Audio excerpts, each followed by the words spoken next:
even said so. He's like, whoa. What the fuck? Good thing that was I not caught on stream. I That was definitely excellent. think I could have died and not known about that.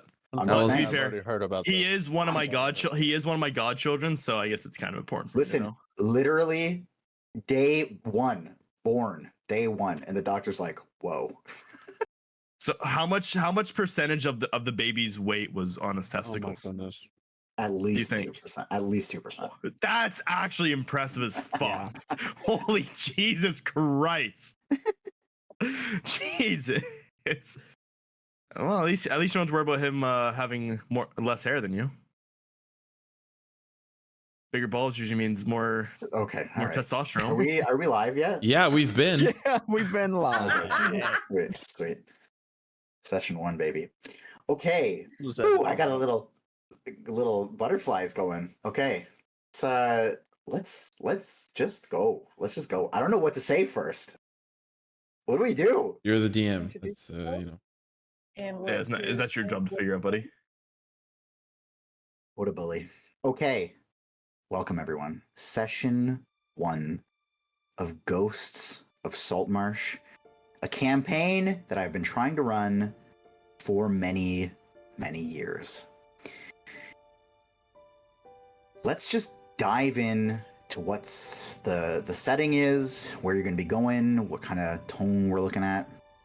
So you are starting in the town of Saltmarsh, which is a relatively quiet, but also very busy, primarily fishing and import-export town that has recently been highly valued by the king.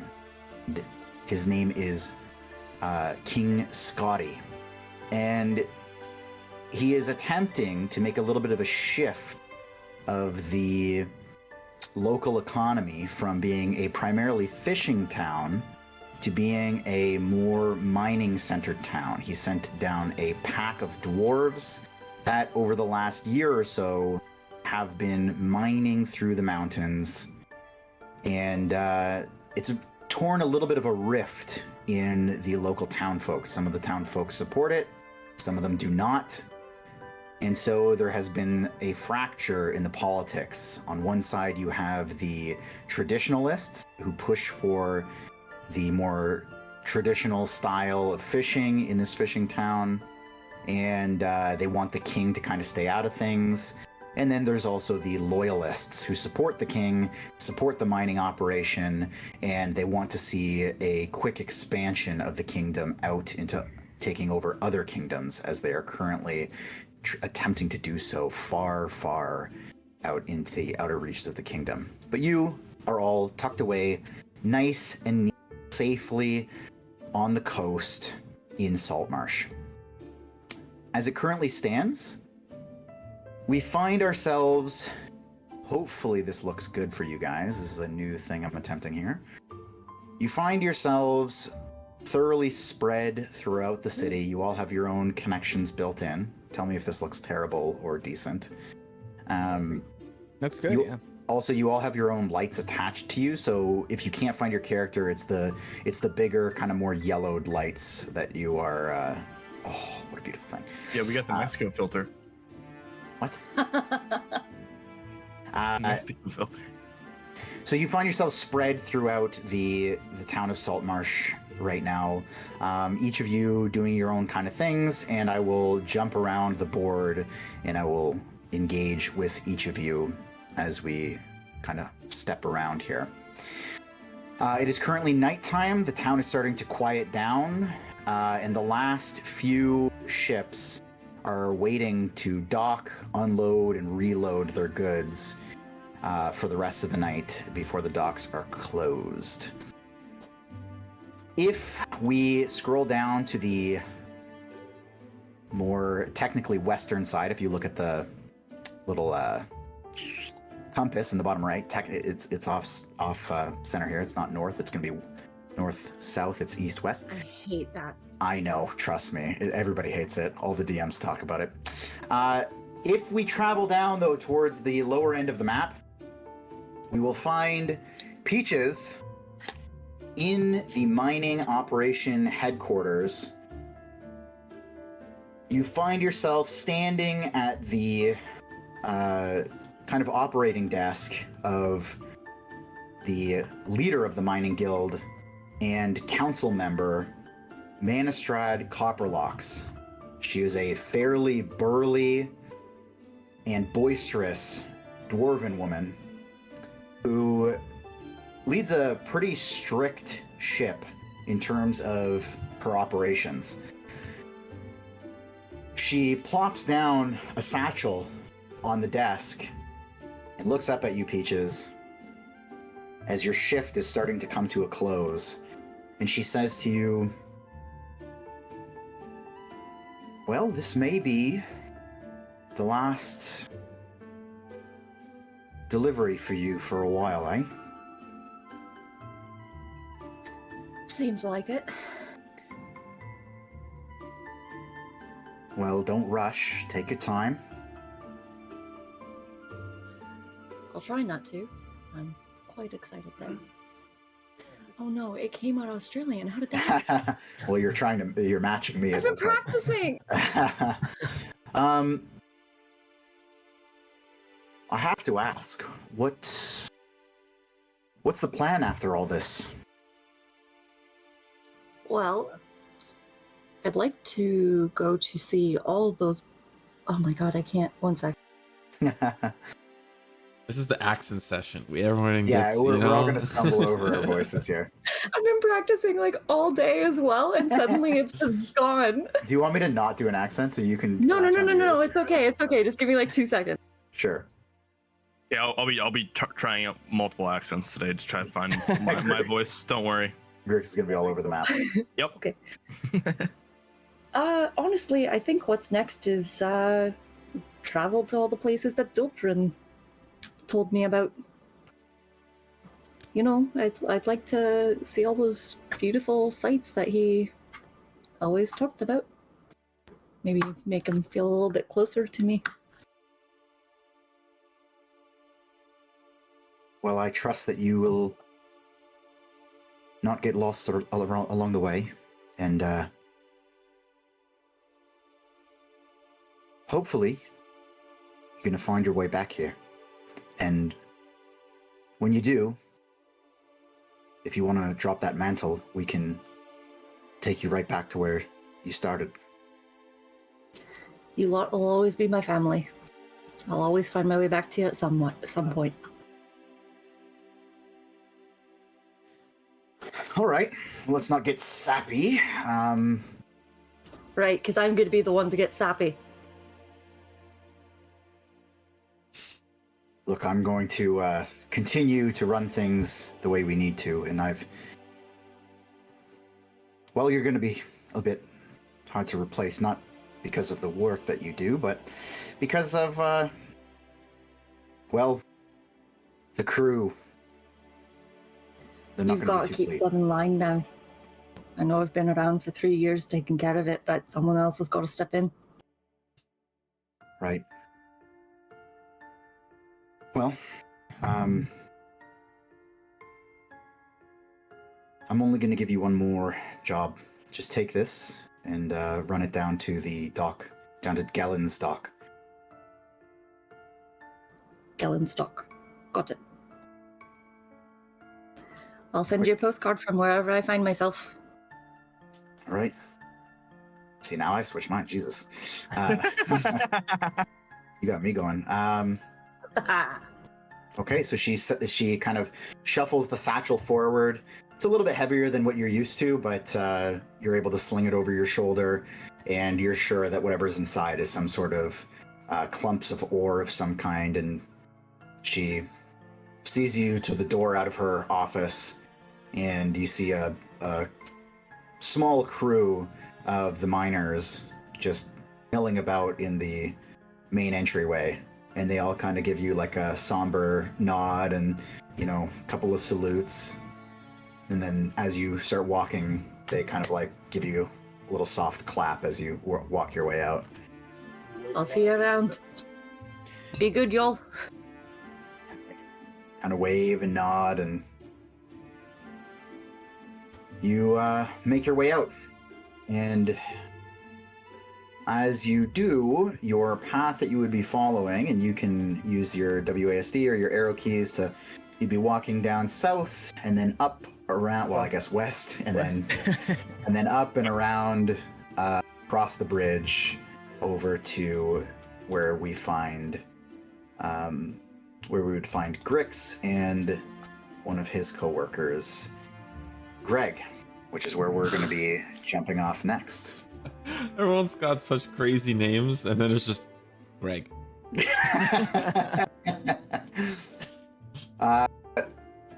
So Grix, you are tending to the last remaining ships. There are smaller ships working their way in, and as you go through the kind of process of marking down the intake and output, the crew members, you're logging everything diligently as you typically would.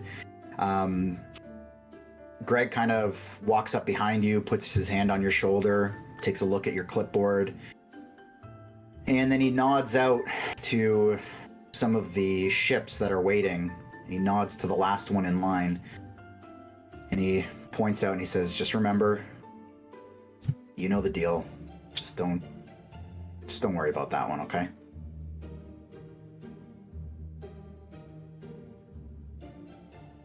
Sorry, I started overthinking my accent like the second you put it on me, and I was like, I got stun locked. Fuck. You don't have to do accents. I don't. I want to. That's the issue. But I was like, now that I have to actually perform it, it's like tough. I was doing it on my whole car at home, and I don't know if I can do it. Everyone's been practicing. Tanner's just gonna be like, "Hey guys." 7 voices. Yeah. Yeah, I know. I know the deal about that ship there. You don't need to remind me. I've been working here for a few years, so you don't need to tell me. I got it fully under control, and I'll give him a little wink. I did want to ask you, actually, now that we're out here. I know you were gone for a little bit there. You know, the docks, they talk. I've been overhearing a couple of things. Yeah. Is all that true? What? Listen, yeah, I'm a goblin. They were goblins. We speak the same language. We come from the same sort of background, more or less. So I got it under control. They're no longer bothering them, and I've got them satiated at this point. They will not be harming any more people. Damn. I didn't know you had that in you. You were just my clipboard guy. To be honest, I didn't really think I had it in me either until I got there, and I was able to work things out, and it worked out surprisingly well. Okay, well, I mean, I'm impressed, honestly. I've been watching you a long time, and I mean, no offense, I really thought, if anyone, you know. Why? Because I'm a goblin? No, you're just, I mean, you're a numbers guy, you know what I mean? You take the numbers. Yeah, I like the numbers. I like, they gotta be straight, or Galen, well, he's a tough boss, but he treats me fair. I gotta do a fair job. And well, when it comes to goblins, no better person to deal with them than, well, another goblin. Fair enough. And not all issues have to be resorted with violence. Sometimes, just sometimes, you can talk the problems out, and sometimes you find the solution. So, and again, tell me if I'm prying too much here, but the other little rumor that was attached to that was that you might not be doing this forever. I mean, soon. Is that true?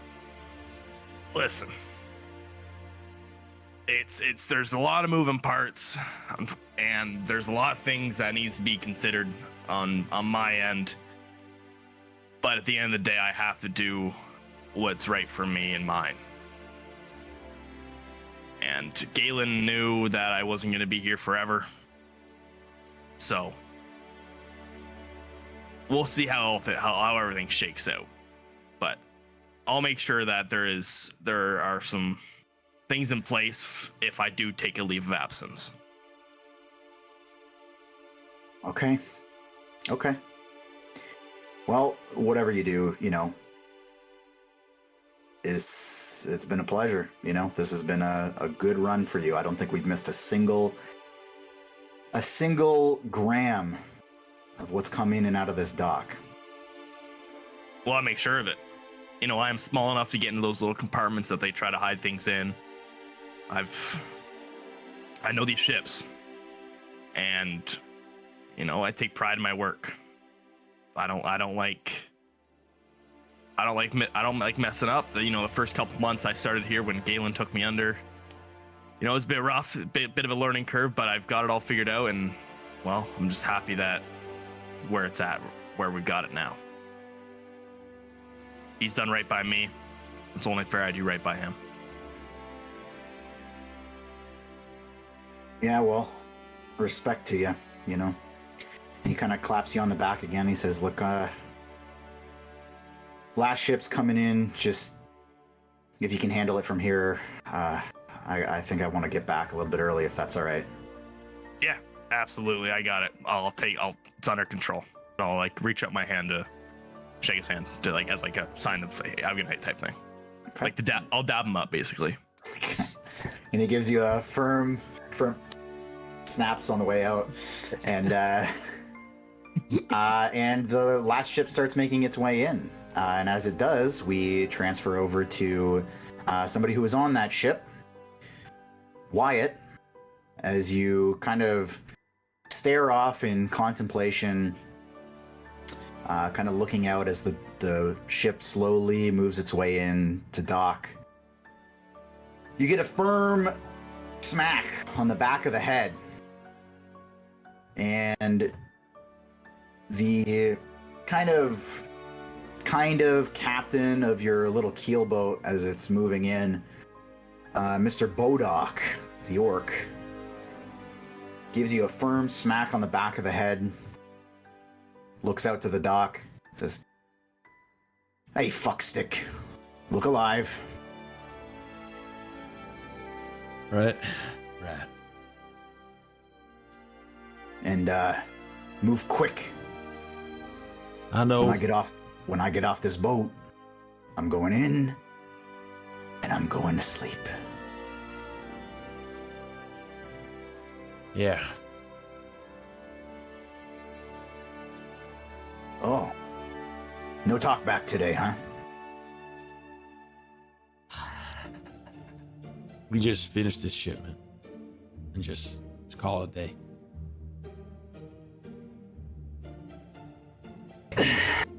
That's fine.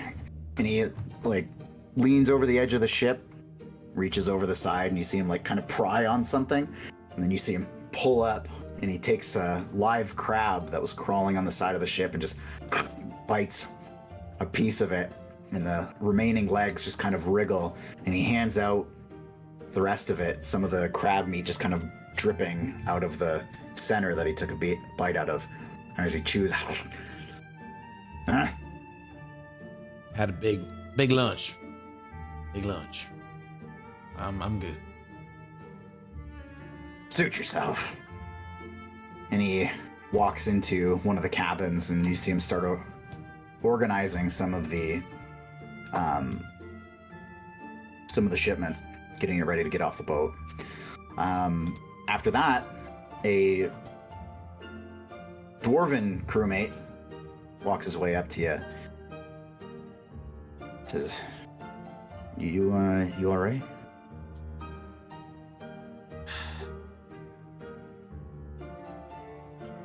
These don't get any easier.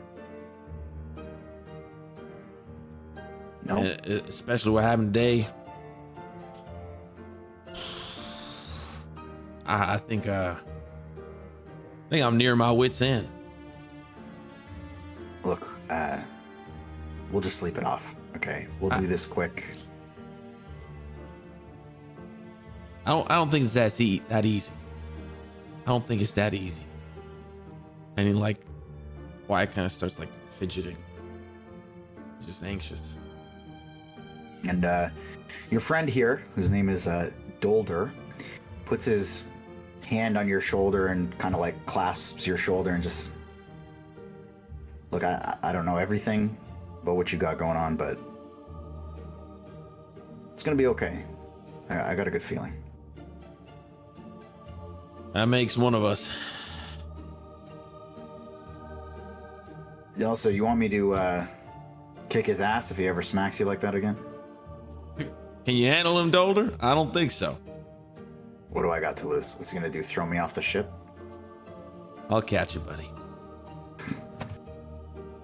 All right, let's get in, get it done. You got the gold for the guy. Yeah, I'll take care of him. All right. And the ship pulls in to port. And Wyatt, you see Grix standing at the podium at the end of the dock, kind of awaiting you to come in. I put my like boot on like the kind of like a step up, like 1 foot on the dock and then 1 foot kind of like on the rim of the boat. I don't know, the border, the fence. It kind of like I don't know what to call it. And I'll just kind of like grab onto a rope. You know, Grix, good to see you, my friend. Hold on. Work stuff. I'm sorry. There's work stuff going on. I have my work has. I can't connect to its servers right now. Hold on. I'm so sorry. I got work too. I'm unloading it right now, brother. I'm so sorry. I'm so sorry right now. That's okay. I can jump up to the other guys for a second. Yeah. If you just for like for a minute here, just yeah. Sorry. Okay. We are going to head over to Feyorn at this point. Feyorn, you've spent the last hour or so checking out some of the more interesting coral pieces that have been rolling up on this eastern beach towards the top of the map here. And you've been just kind of looking them through over the last hour or so, just by yourself. And you, as you're kind of walking away, holding these pieces, these like more interesting growths, you are met in the center of the road by another council person. One of the more steady hands when it comes to combat. He is the leader of the guard. Eleander Fireborn meets you in the middle of the path. And he doesn't say anything. He just, as you're kind of walking up to him, he just clears his throat. Oh, Ellie, look what I found. Okay, Simo. I just had Phrank said inflection. Okay. Yeah, it's good. He's Yeah, it looks great. Is there something like particular about all that? I don't think so. I'm not sure yet. Okay. You seemed impressed with it for a second there. I mean, it's all cool. It's it's just interesting. It's new. Never seen it before. Okay. Oh, all right. Look, I just wanted to. I know we haven't really spoken before. I kind of wanted to speak with you privately, and I thought this might be a good chance. I apologize if I'm catching you off guard here. What? Yeah, guard. I get it. Yeah. You're a part of the guard. Yeah. Yeah. No, that's a good one. I got it. A really good one. It landed. It was good. It was really good.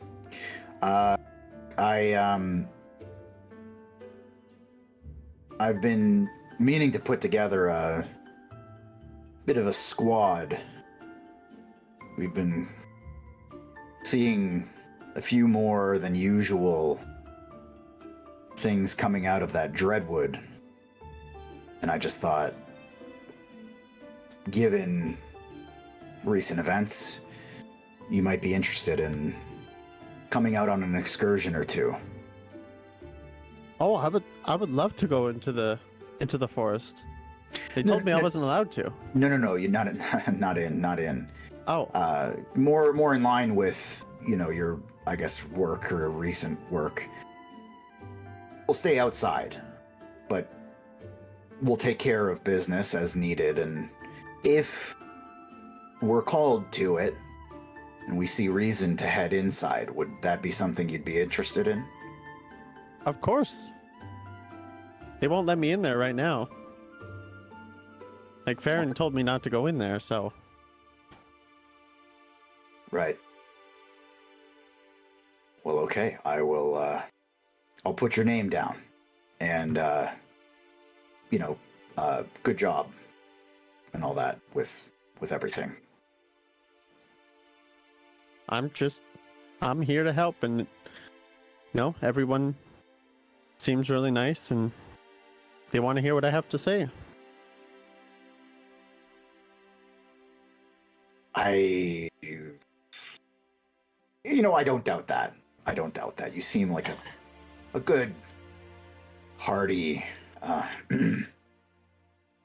yeah, that's good. I bet you, you're probably right. They do. As you're standing there in the middle of the path, having this conversation, just down the road, heading in your direction, unbeknownst to you at this point, is our friend Milo. And he is walking alongside the head of the town council, Ida Owland, and they walk pretty slowly, keeping pace with Ida. And she just has been having a little bit of a conversation with you, talking about your future as you walk down this path towards that eastern beach. She slowly crawls alongside you. Milo, it's really been a pleasure looking after you. And I just want you to know that you have my blessing with whatever it is that you choose to do.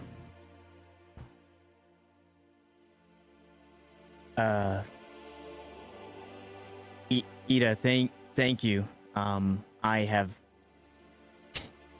The pleasure has been mine. And your blessing, it does mean the world. What... Are you sure you still don't need me around here? Oh, I can make things happen. It's okay. If we find that there's a gap in whatever we need, I'll make sure that it gets filled. Though you were a real pleasure to have around. Yeah, you made it easy. And like I said, I can't thank you enough. So yeah, and I'll always try and stay, a stone's throw away. If you do need anything, you and Saltmarsh, the people of this town have been more than I ever could have asked for. Well, I'm still willing, while you figure this all out, to keep your lodging intact. We won't need it for a while, I'm sure. Yeah, that means a lot. If for whatever reason if it is possible, if you need to pass that along, or somebody needs to, maybe hold up there, I would hope that you have my blessing, obviously, to do the same for them as you've done for me. Well, I'm sure you know I don't need it, but I appreciate it. Yes, no, oh yeah, of course. I just don't want you to think that. You don't have to hold it, is what I'm saying. Always so concerned about other people more than yourself. You know, with what you're thinking here, you might want to get a little bit more selfish. You know,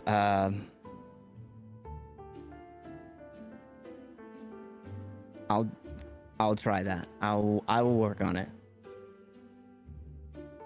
And she kind of just like runs her hair or her hand through her kind of silver hair and just kind of smiles, and you make your way further up the path where you come across Eleander standing kind of awkwardly looking at Feyorn, the local sort of alchemist. And Feyorn stands there holding maybe a pile of rocks. It's a little bit hard to discern from where you're standing. Feyorn, as he comes across you, if you would do me the honors of describing what your character looks like, and then Milo, we will do the same. Okay. Let me get my sheet. All right. Feyorn. He's a thick, dirty blonde. Or he has thick, dirty blonde, messy, long hair. Jesus, I wrote that horribly wrong. He's a thick, dirty blonde. How many I wrote Z's? that horribly wrong. Boys. He has twigs and leaves stuck in his beard and his hair. But seemingly, he seems very clean and well maintained. Besides all that, he has bluish white eyes, with a long, droopy-looking elf ears, and a pair of horns on his head, bone white with moss growing on them. He is wearing makeshift leather armor with leaves of all different sizes sewn into the leather armor, which seem to still be thriving and still be as healthy as they were when they were cut off the plant. He carries a staff made of oak that was passed down to him from his father. Nothing special. And on his waist he has small pouches that are overflowing with leaves and mushrooms and seeds or berries. Just really anything off the forest floor. Yeah, that's pretty much it. Very cool. Milo, what does Feyorn see when he looks at you? Feyorn would see somebody who stands like 5'10", roughly. Just kind of tall, or well, I guess taller than me. tall for this party. And like athletic build. Has like dark brown like cargo pants with like just like a Henley-esque t-shirt, kind of dirty, scruffed up a little bit like around the wrists, maybe rolled up to his elbows, like a worker's belt. His pants are like cargo pants, like pockets kind of full of shit. Blonde hair, like relatively chiseled jaw, kind of like a star quarterback look, like you would imagine star quarterback look, but not star quarterback energy. Like is, very like he's not necessarily like standing like chest out, puffed up or anything like that. Just like modest, hair kind of like dirty, run back, like his hands just run through his hair. Very cool. As he is wearing a leather jacket, though. He is wearing a. No, I'm just kidding. Okay. with his initials. Yeah. Okay, so as the two parties kind of come together, Feyorn, you kind of like glance over at them, which prompts Eleander to instinctively kind of like quickly turn and look. And as he does, he kind of just puts his hand on his chest and gives a bow. It says, "Oh, Miss Oland. I was just chatting with Feyorn here. He seems to be keen to sign up for our patrols. She just says, oh. Well, don't pressure him now. Feyorn, were you pressured? He didn't pressure me. No, I want to go near the forest. I like adventure. Well, that's very good. Just make sure if you do feel pressured, you can come and speak to me. And we can talk about it. Also, lovely coral that you found there. It looks great. Oh, thank you. I just found it out on the rocks there. Well, if you find anything interesting about it, make sure to come and tell us that too. Oh, I will. Good. We were just going to the beach. You're welcome to join us if you'd like. I mean, sure. I was just there. I'd be happy to. Great. Milo, I hope you don't mind the company. No, not at all. And I'll kind of like affirmation to Eleander, and then like a small like to Feyorn. Okay. And I will say, I kind of forgot to describe him earlier, but Eleander is, I mean, you've seen him many times. He's a, middle-aged man, stands about 5'11", and even in the dead of night here, he still wears a light armor as he walks around town. So you three as a party kind of make your way up to the beach. And Eleander kind of just like stands in the middle of the road and just kind of watches you go down as you make your way down. Milo, if you would, can you please give me a perception check as First roll, baby! Yeah. Okay, let me see this. Can I also interject and say, hearing someone say, I want to go near the forest, absolutely sounds like someone who should not be allowed to go near the forest. Guys, I'll be honest, my perception. Percepciones. First roll is an 8. An 8? Okay. As you kind of make your way down, you the kind of the sound of the waves coming up on the shore seems to just drown everything out. No pun intended. And you just kind of take in the serenity. This is a spot you've been to many times, and it just, as soon as you make your way down there, you're just kind of wrapped up in the serenity of the scene in front of you. Feyorn, I will also have you make a perception check. Wisdom Druid, here we go. My perception, here we go. Where the hell is... +5. We're learning, +5, yeah. We're learning? I thought you were supposed to know your character in and out. Sorry. The D&D Beyond, it's the first time I've used it. There you It's go. sick, isn't it? It's best. Okay. Feyorn, as you make your way back down to the beach, you were literally just there, maybe 3 minutes ago. You notice that up on the kind of left side, as the beach curls around towards those rocks, you notice that there's actually 2 maybe boulders that you distinctly don't remember being there just 4 or 5 minutes ago. Okay. I'll just keep staring at it. And Ida will come up beside you, and she'll pick a berry out of your beard, and she kind of like holds it up to you. Says, "Are these poisonous by chance?" I'll just take it out of her hand and nibble on it. I don't think so. I don't know what this is, actually. I think I'm gonna keep an eye on you tomorrow, or I'll send somebody to check on you. And I'm just gonna put the other half in a pouch on my waist. And as you kind of like were staring off, she's, what? Sorry, is there something wrong?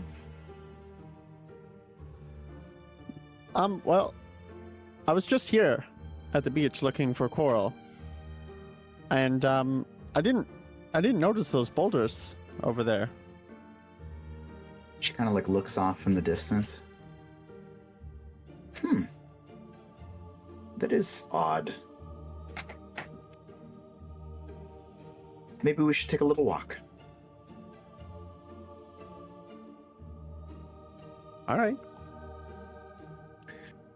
And so she kind of leads the two of you up to go and take a look. And as you make your way a little bit closer, she stops the two of you. She puts out her arms. Do not move. Feyorn, are you certain that that wasn't there? Yeah. I was just here. I would have seen it. Feyorn, What? are you telling me the truth? Why would I lie? Do me a favor. Could you please run up the path and grab Eleander and take him to the dock and tell him that you need to stay there? Could you do that for me? That I need to stay there or he needs to stay there? That you need to stay there. I just want you to be escorted. Is that okay? I guess. Thank you. Milo. Yeah. Come with me. Very well. And as you make your way closer, you get about 15 feet out, and you realize that these are not boulders. What is before you are two small bodies Ooh. that have clearly washed up on shore, as there are drag marks in the sand. And as you get closer, you can see that there is a young boy and a young girl that look like they're some sort of half-elf. They are clearly very dead and covered in all kinds of sea life that are eating away at the corpses. On the boy's forehead, there is this strange spiraled image that kind of comes out from a center point, and almost like a flower or like vines comes to these circled endings. And Ida just says to you as you look at these corpses, we need to go. Is this something that you've experienced before? No, Milo. Dead children washing up in Saltmarsh is not something that we have dealt with before. We need to go. Now.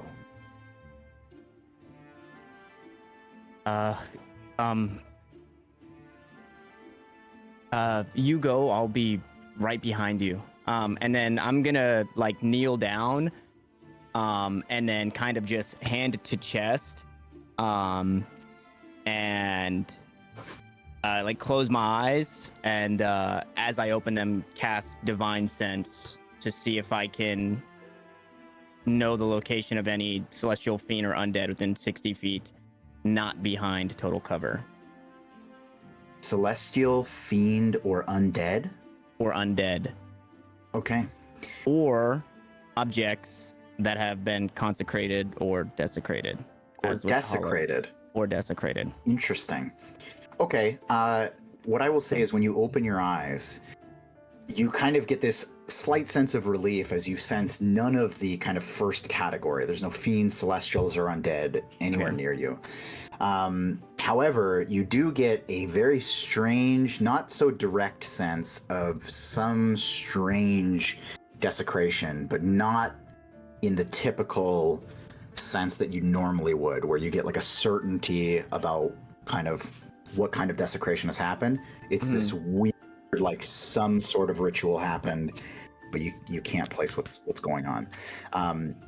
As you do that, Ida, as she's like walking away, she says, "To the docks, please." And I'll just stand and follow. Okay. So you all start making your way towards the docks. Now we're going to jump over, step back in time a little bit to Grix and Wyatt. So Wyatt, if you want to re-engage with Grix here. Yeah, I'll just be Perfect kind timing. of like Perfect timing. Peter Pan-esque off the boat, hanging on a rope, 1 foot on the fence. Grix, my friend, good to see you once again.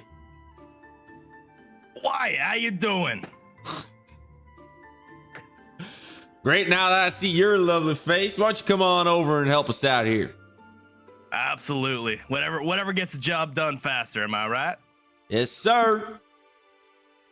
And I'll go near the dock and get ready with for the lines to be thrown. Okay. So you kind of help tie the boat down, and the orc kind of looks at you with like a little bit of a snarl on his face.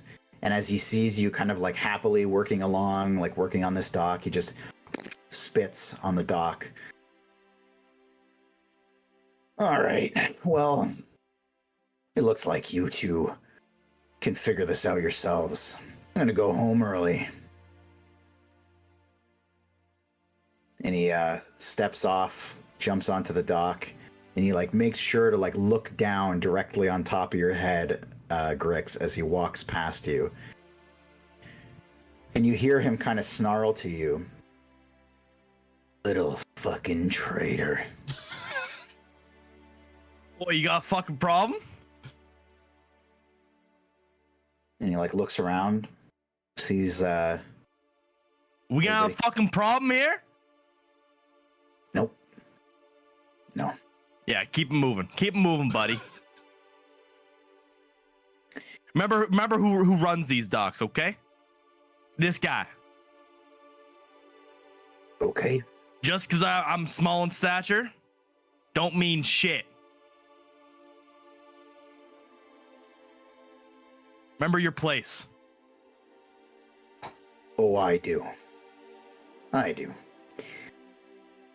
Have a lovely night. And he walks off into the city. Dolder, carrying on, helping you guys out, works very quickly and diligently, unpacking everything. And he looks to you, Wyatt, and he says, "Hey, give him the... Did you pay him yet?" I'll just put my hand on his shoulder, and in time, I'll start walking over, like kind of when the boat gets finished getting tied up to the dock. If it's just like in the sorting phase, I'll walk over to Grix with a little bag of gold. I'll kind of just like lean down a little bit for a hug with like the bag of gold in one hand, and just kind of like hug him like this with the gold, and just kind of lean into his ear and say, "A little extra for the unpleasantries of Mr. Bodock." I'm gonna examine the pouch, just kind of like bounce it up and down in my hand, kind of like kind of feel the weight of it. Yeah, this will do just nicely. I appreciate it. I'll give him a smile, like I'll kind of pull back. I'll give him a smile and a wink. Pleasure as always, Grix. You know, I take care of you. You take care of me. That's right. It's a good little system we got going here. So I appreciate it. You have yourself good night, get some rest. I'm sure you've had a decent journey. I'll get everything scored away around here, and you don't worry about it. So I love to hear. So Wyatt, I will say you are actually waiting on a little delivery to put onto the boat. So you can't go quite yet. If you don't mind, I'll just hang around for a little bit, just waiting on a little something. Yeah, hey, no problem. No problem at all. As long as you don't get in my way, and things will be smooth sailing, as you sailors speak. I'll kind of absolutely. And I'll give him the salute with the finger twirl down. Oh my god. I'm gonna try to describe actions instead of just doing them. I think it's gonna be a little better. Yeah, that's good. That's great. I will. Sorry, go ahead. Oh, I was gonna just say, Dolder is gonna approach you, Wyatt, and he's gonna say, "Hey, if the goblin's gonna take care of stuff, do you mind if I, just get an early shutdown?" I'll kind of like scruff his hair and say, "Get on out of here, Dolder. Get." You're a godsend. He heads up the dock as well. Sorry, go ahead. What you were gonna? No, it included Dolder, but he's gone. It's fine. Oh, okay. It's fine. You kicked him out. You kicked out Dolder. So then I'll say at this point, Peaches, well, you know what? I'm gonna have Peaches describe as she walks up. After which point, you two can describe your characters as well. Kind of been slacking on letting you guys do that. So Peaches walks up to the dock. Peaches, not only describe your character, but tell me how they would see you walking up to the dock. What kind of walk are you doing? Okay. So you see,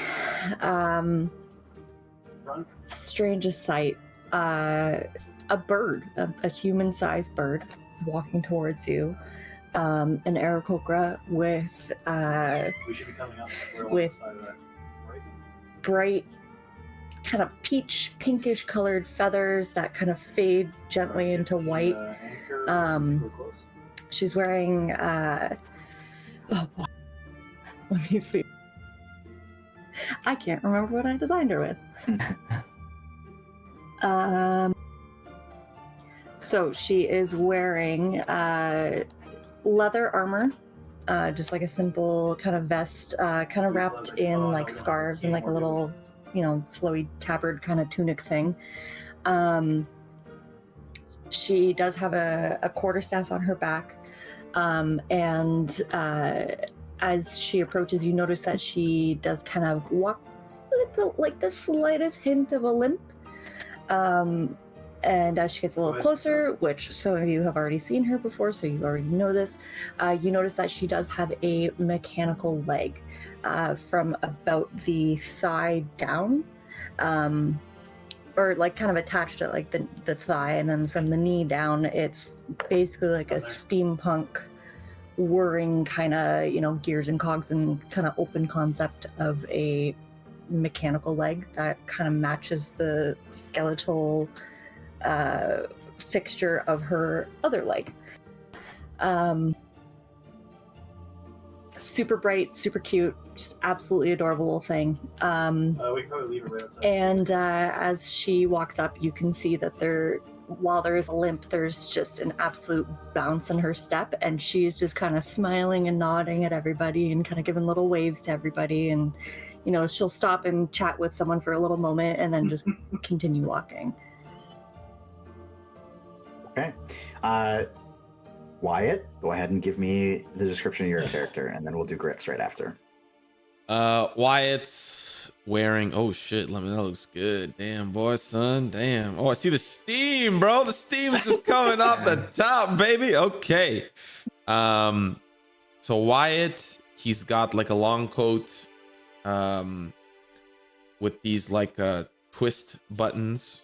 Like there's like a little rope thing, and you pull, kind of like scoop the button inside. And he's wearing sorry? Like a toggle?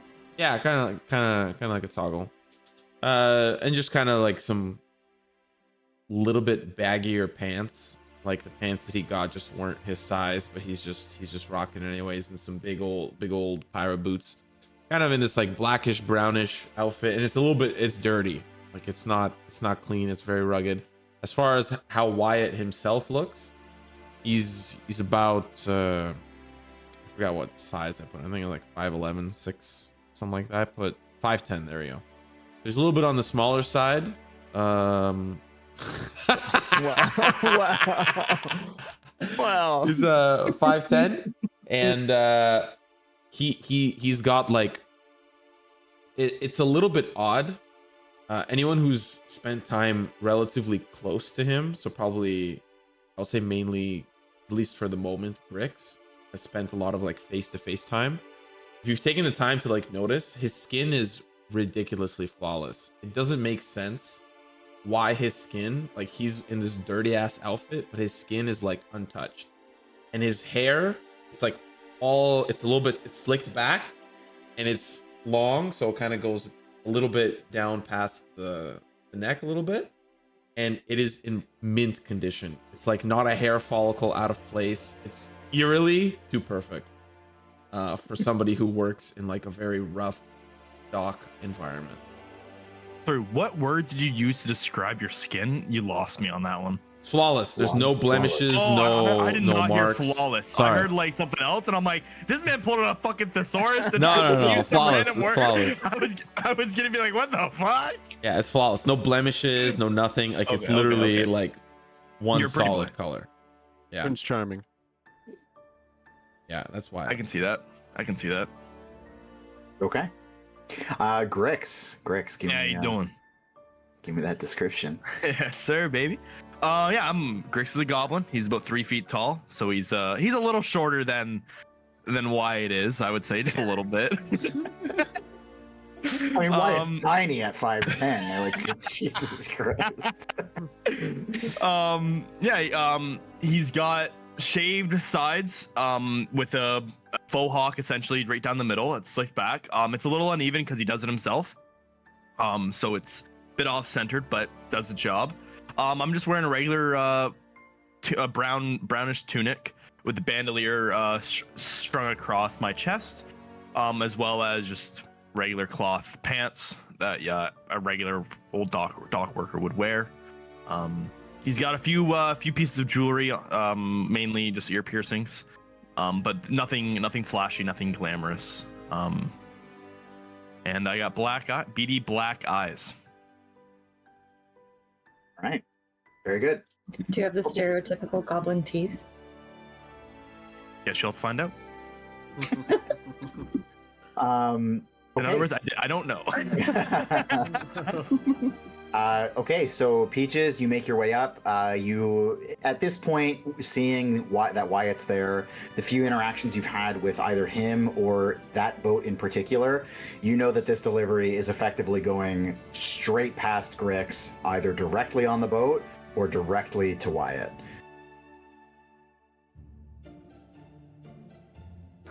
Alrighty, well, who wants this one? I'm just gonna walk past Grix, I guess, and kind of ignore him. Just kind of like, not ignore. Sorry, not ignore him. I guess. Gonna say, "Oh, good evening to you," and just kind of continue walking past. How you doing?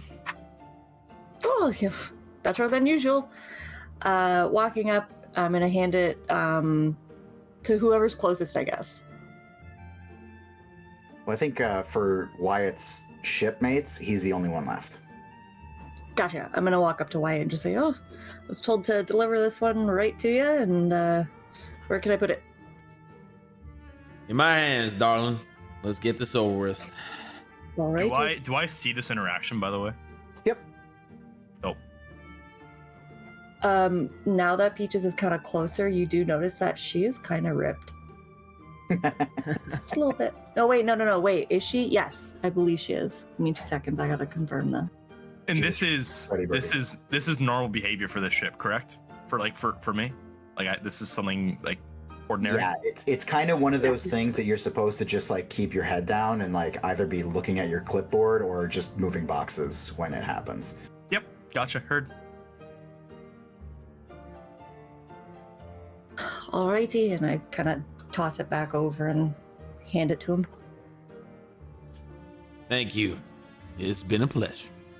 And he'll just give you this It has wide grin. She returns the grin as much as she can with a beak. Do I just head back onto the ship with this thing? Like, what do I do? Yep, you would just put it somewhere on the in the cabin. I'll go back into the ship. Before he leaves, and he'll say, "Well, it was nice doing business with you. I hope we get to see each other again sometime, but it'll be a bit."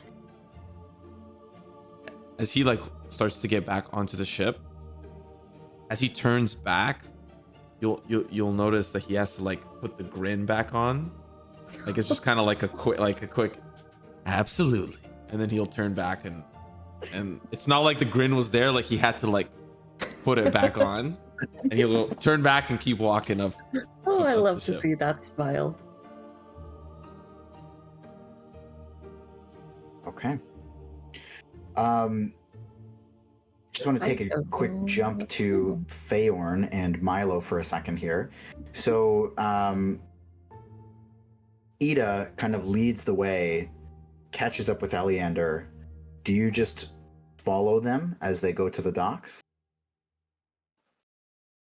Who? You're asking for the both of us? The both of you, yeah. Yes. Feyorn, Yep. you just going with the flow? Okay. Well, yeah, she told me to get the guy and go to the docks, so that's what I'm doing. Okay. At a certain point, going down the path here, Ida breaks off and runs up the hill here. And she kind of like a little bit out of breath, just shouts out, "Straight to the docks. Eleander, I'm going to need you. Get them there and get to the chamber." And he kind of does like a running like nod down, and you guys kind of sprint your way through town as it's getting more and more quiet as the night goes on. For clarity's sake, once I put it in the cabin, I'm just gonna stay there. I'm trying to, Okay. I'm gonna stay in the cabin. For sure. And you make your way down to the docks, and Eleander turns to the both of you just before you get to the dock, and he says, "Do not say anything about what you saw. Stay here. Stay quiet. All right? I'll be back to get you in a minute." And he sprints off. Did Ida feel like on the way down? Was Ida like feeding that information to Eleander, like what we saw? You see, so she kind of led the run. You don't know necessarily that she did that, but you know that they were running side by side, and you saw she might have mentioned something. Right. Okay. And So- where we're at the docks, are we by this ship that's like, are we by Peaches in them, or we're just kind of off to the? Yeah, you're on the same dock as them. So he just kind of dropped you off on the dock. So for Peaches and for Grix and to a certain extent Wyatt, who's on the boat, you just kind of hear this like hustling and then like big clodding footsteps on the dock boards, and you just see Eleander Fireborn drop these people off in your lap and take off running. I see Feyorn. You see Feyorn and you see Milo. Gotcha. And I'm just gonna whisper to Milo, like, why aren't we allowed to talk about rocks? Feyorn, I think they may have been special rocks. And they knew that if you saw these special rocks, you would probably, you would be inclined to maybe take them or move them. So I think they just need to inspect whatever the boulders that showed up out of nowhere were. You still have your the coral reef, right? Yeah. Yeah, I put it in a pouch. I'll just take it out and hold it. Oh yeah, great. Where'd you find that again? On that same beach. Nice. Okay. And is I mean, does anything in particular stand out to you about the? And I'm just gonna keep talking to Feyorn about this coral reef to kind of get him going and off of the boulders. Once I recognize that it's Feyorn, I am gonna walk over to him. Everyone's connected to Feyorn. If you're not, you're not a part of this campaign. He just flies into Feyorn's beard. Feyorn's beard. There's a nest. I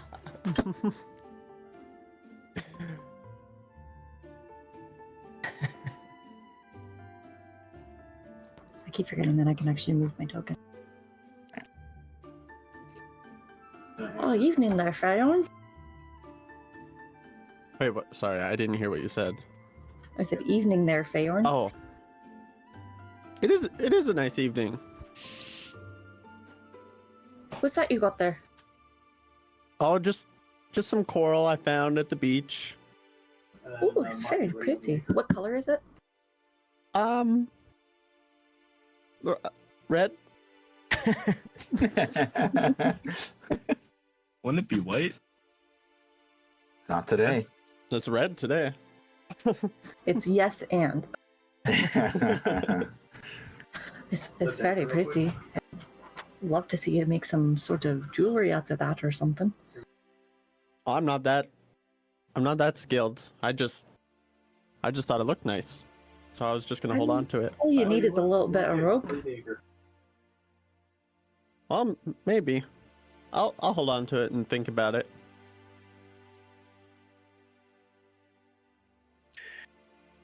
What are you guys? What are you doing down here? Oh, I'm making my last delivery for a while.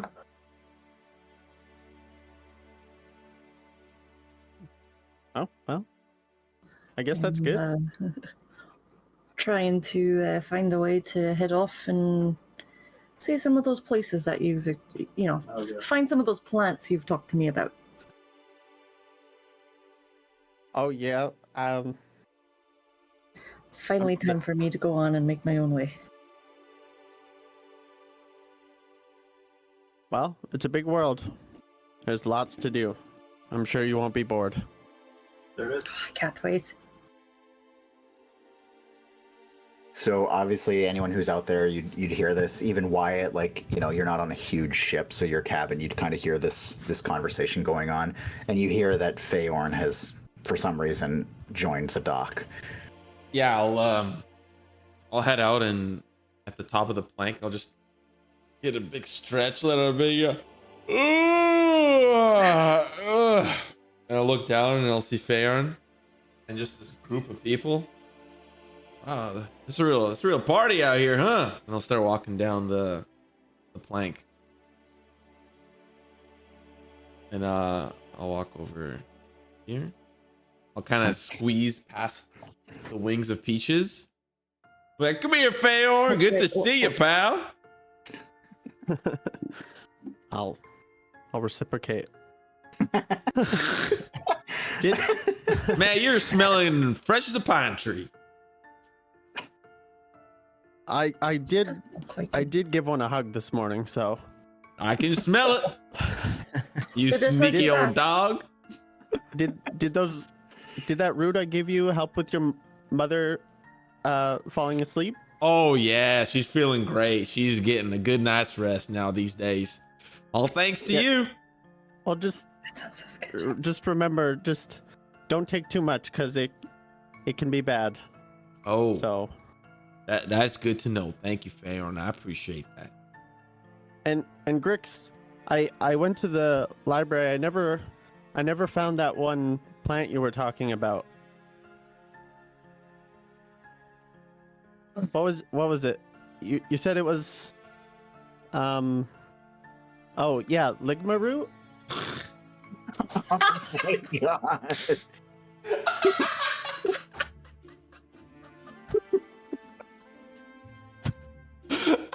Ligma.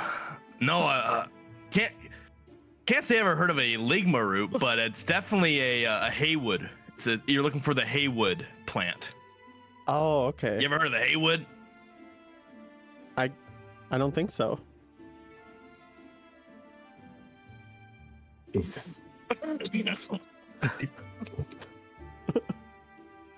I'll- way, I I'll never look, though. got to thank you though. I never got to thank you for the headache medicine. It brightened my day. It cleared it away right away. So I thank you. Oh, you don't need to thank me. This is easy to find.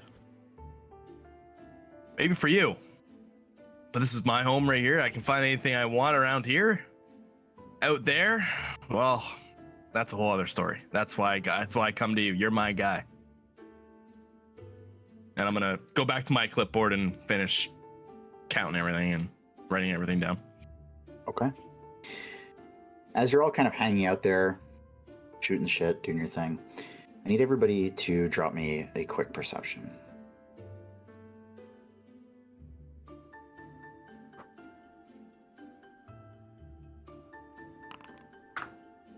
Oh, I can just roll it. I forgot I can roll it.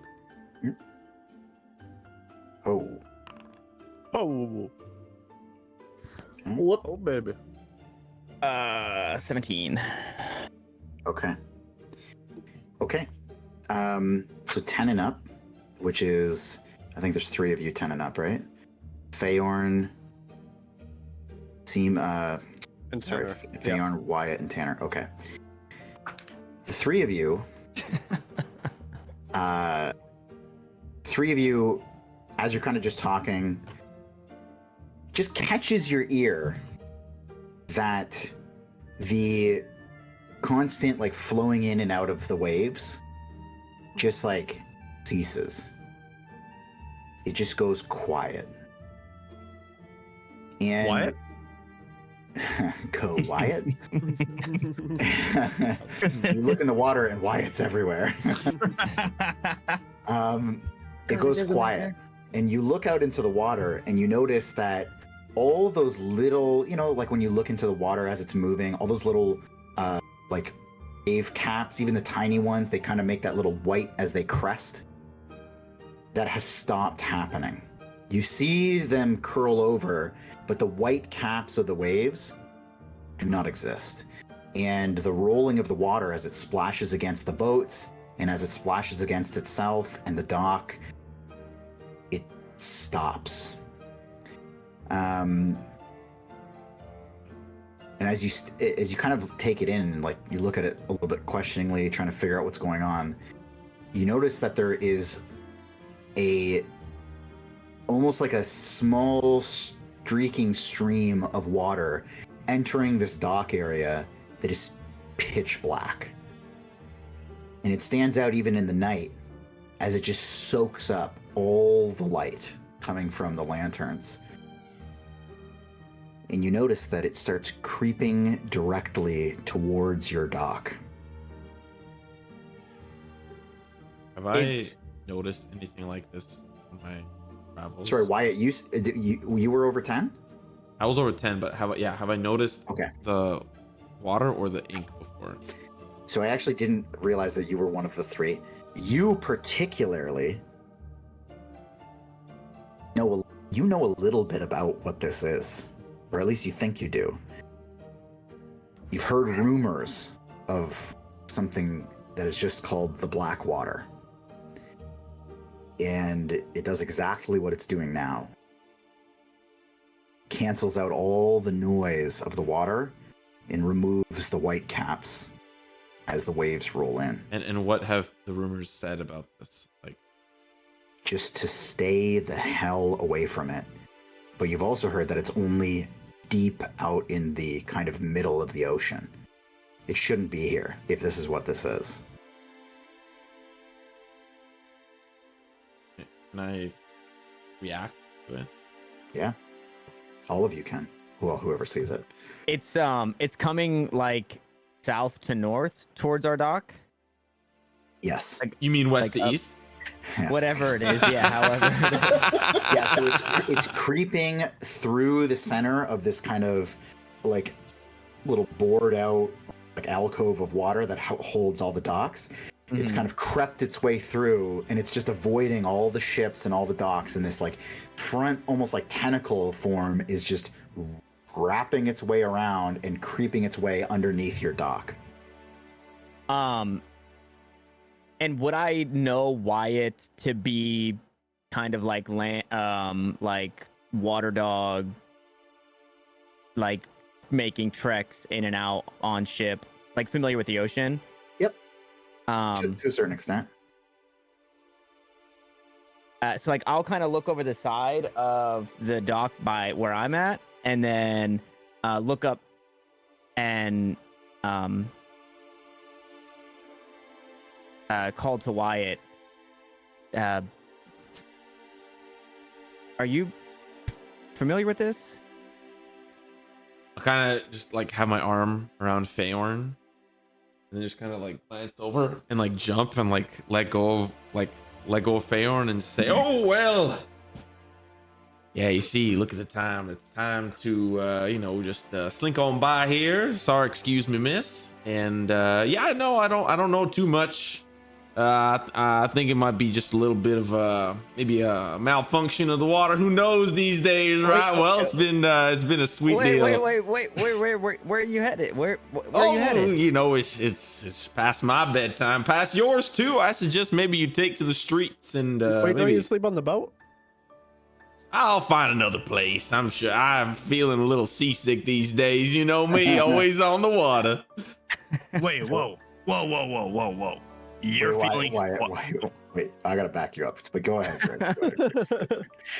Wyatt, since when do you feel seasick? Oh, I've been coming down. So I'll have to see Feyorn in the morning. I'll see you tomorrow, big man.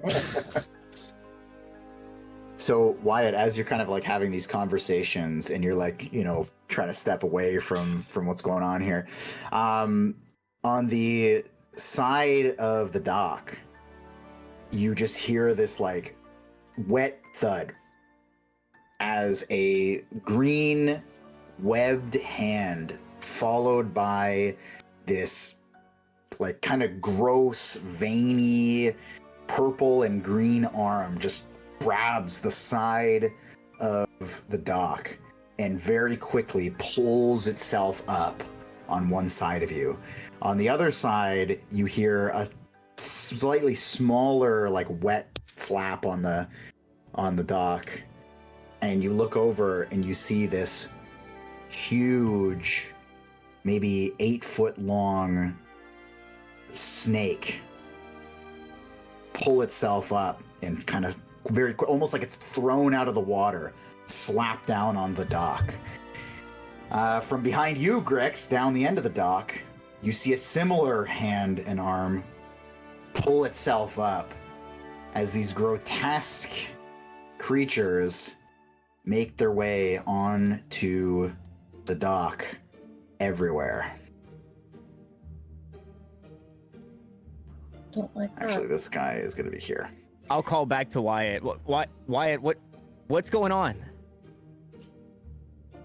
I'll just kind of look to my left and look to my right. Love that. Love my first initiative roll. Hey, that's not bad. Let's Every go, ship needs an baby. anchor, baby. Every ship needs an anchor. Yes, sir. All right. Oh, wait. Stop! So, just so you guys know, I'm Oh kind of my God. reverting back to something I used to do a little bit, where I'm going to roll groups of creatures the same initiative, okay? So, I know I used to roll individually, but we're not going to do that for a little bit. We're just going to roll them all together, which is, one way you can do it. Okay, so, little fish creature gets up, starts running at Wyatt with a spear, and the one down the dock just indiscriminately is like running towards the group. Ravenous look and these like black beady eyes. But getting the kind of jump on everything, Milo, your senses kick in. you feel like you've been preparing for this for at least 2 days.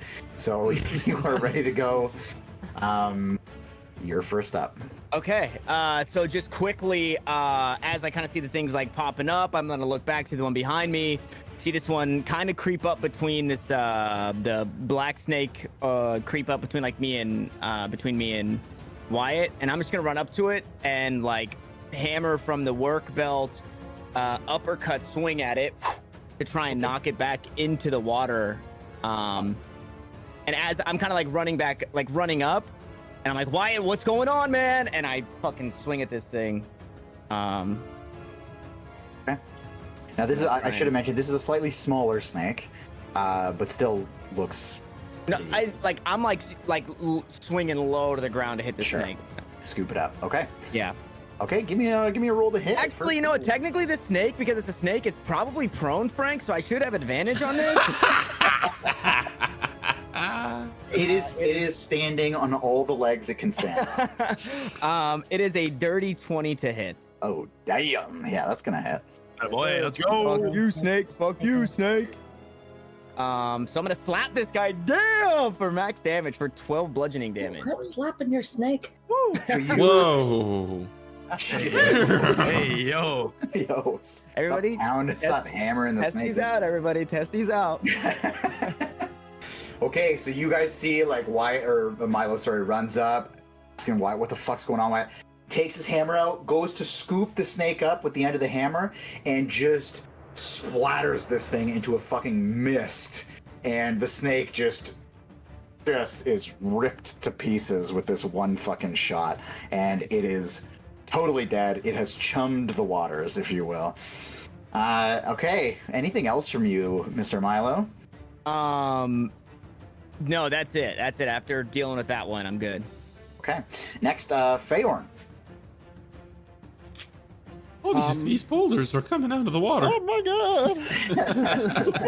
god! Sound like Jimmy Stewart.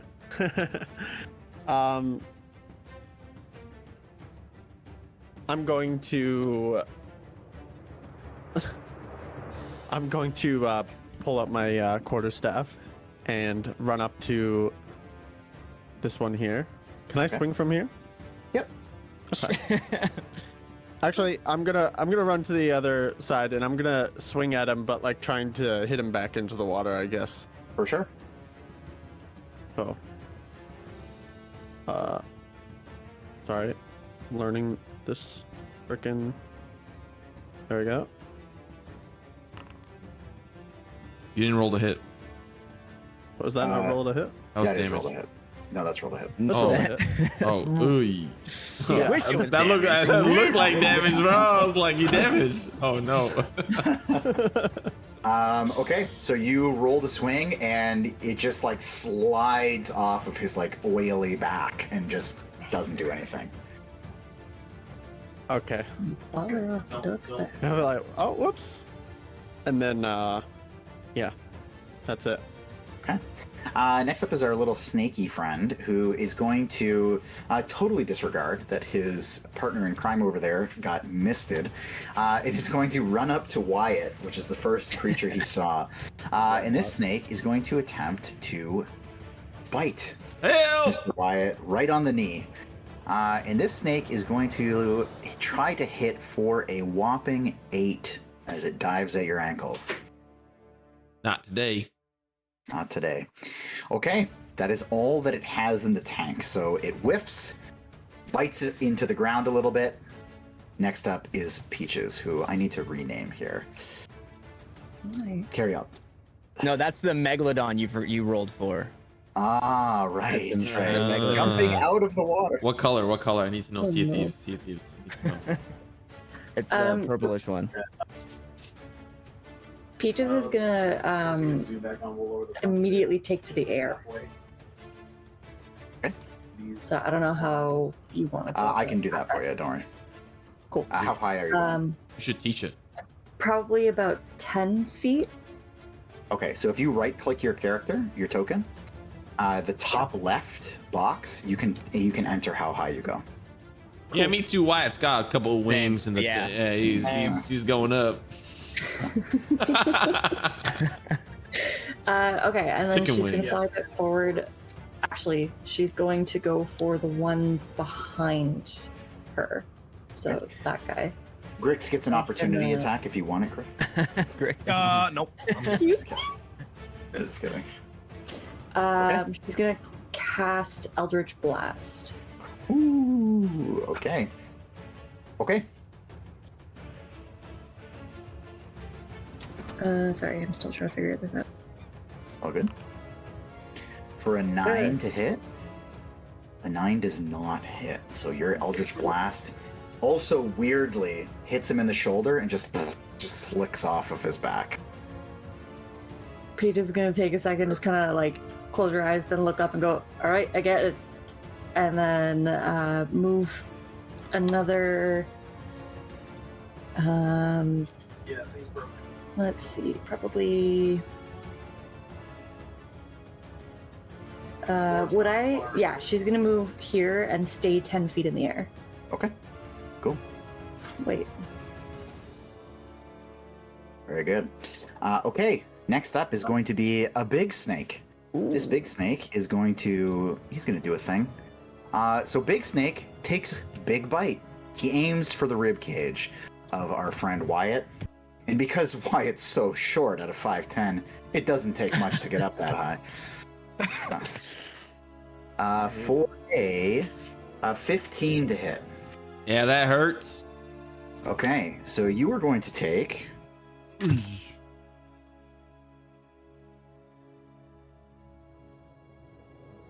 You're going to take 7 Oh my god. piercing damage, Oh, and I need you shit. to make a Constitution character. saving throw. Session 1, by the way. Dirty 21. Dirty 21. So as the snake bites you, you look down and you can even see through one of its fangs this like poison dripping into your skin, and you kind of like just shake it off really quick. You feel the poison kind of enter you, but you're able to shake off and you do not take any excess damage from that. Next is going to be Wyatt. I'm gonna disengage, Okay. and just as I start kind of getting some distance, like I don't know, dude. Don't ask me. And just keep and just kind of You're just running up the street? Yeah. Okay. Next is going to be Grix. Okay, I'm going to use my Tides of Chaos to gain advantage on my next attack roll. Okay. And I'm going to be casting Firebolt Firebolt. Very good. Okay, on who? What? on the boy to my bottom. Okay. So to the east. Okay. Yes. Great. Or Very west. good. That's to the west. That would be to the west, technically, correct? Yeah. Yeah. it's to the To the west. Yeah. Uh-huh. All right. I'm gonna roll it with advantage. I don't know how to set it to advantage. Attack roll. Oh, I can select advantage. I don't know what it did, but I did it.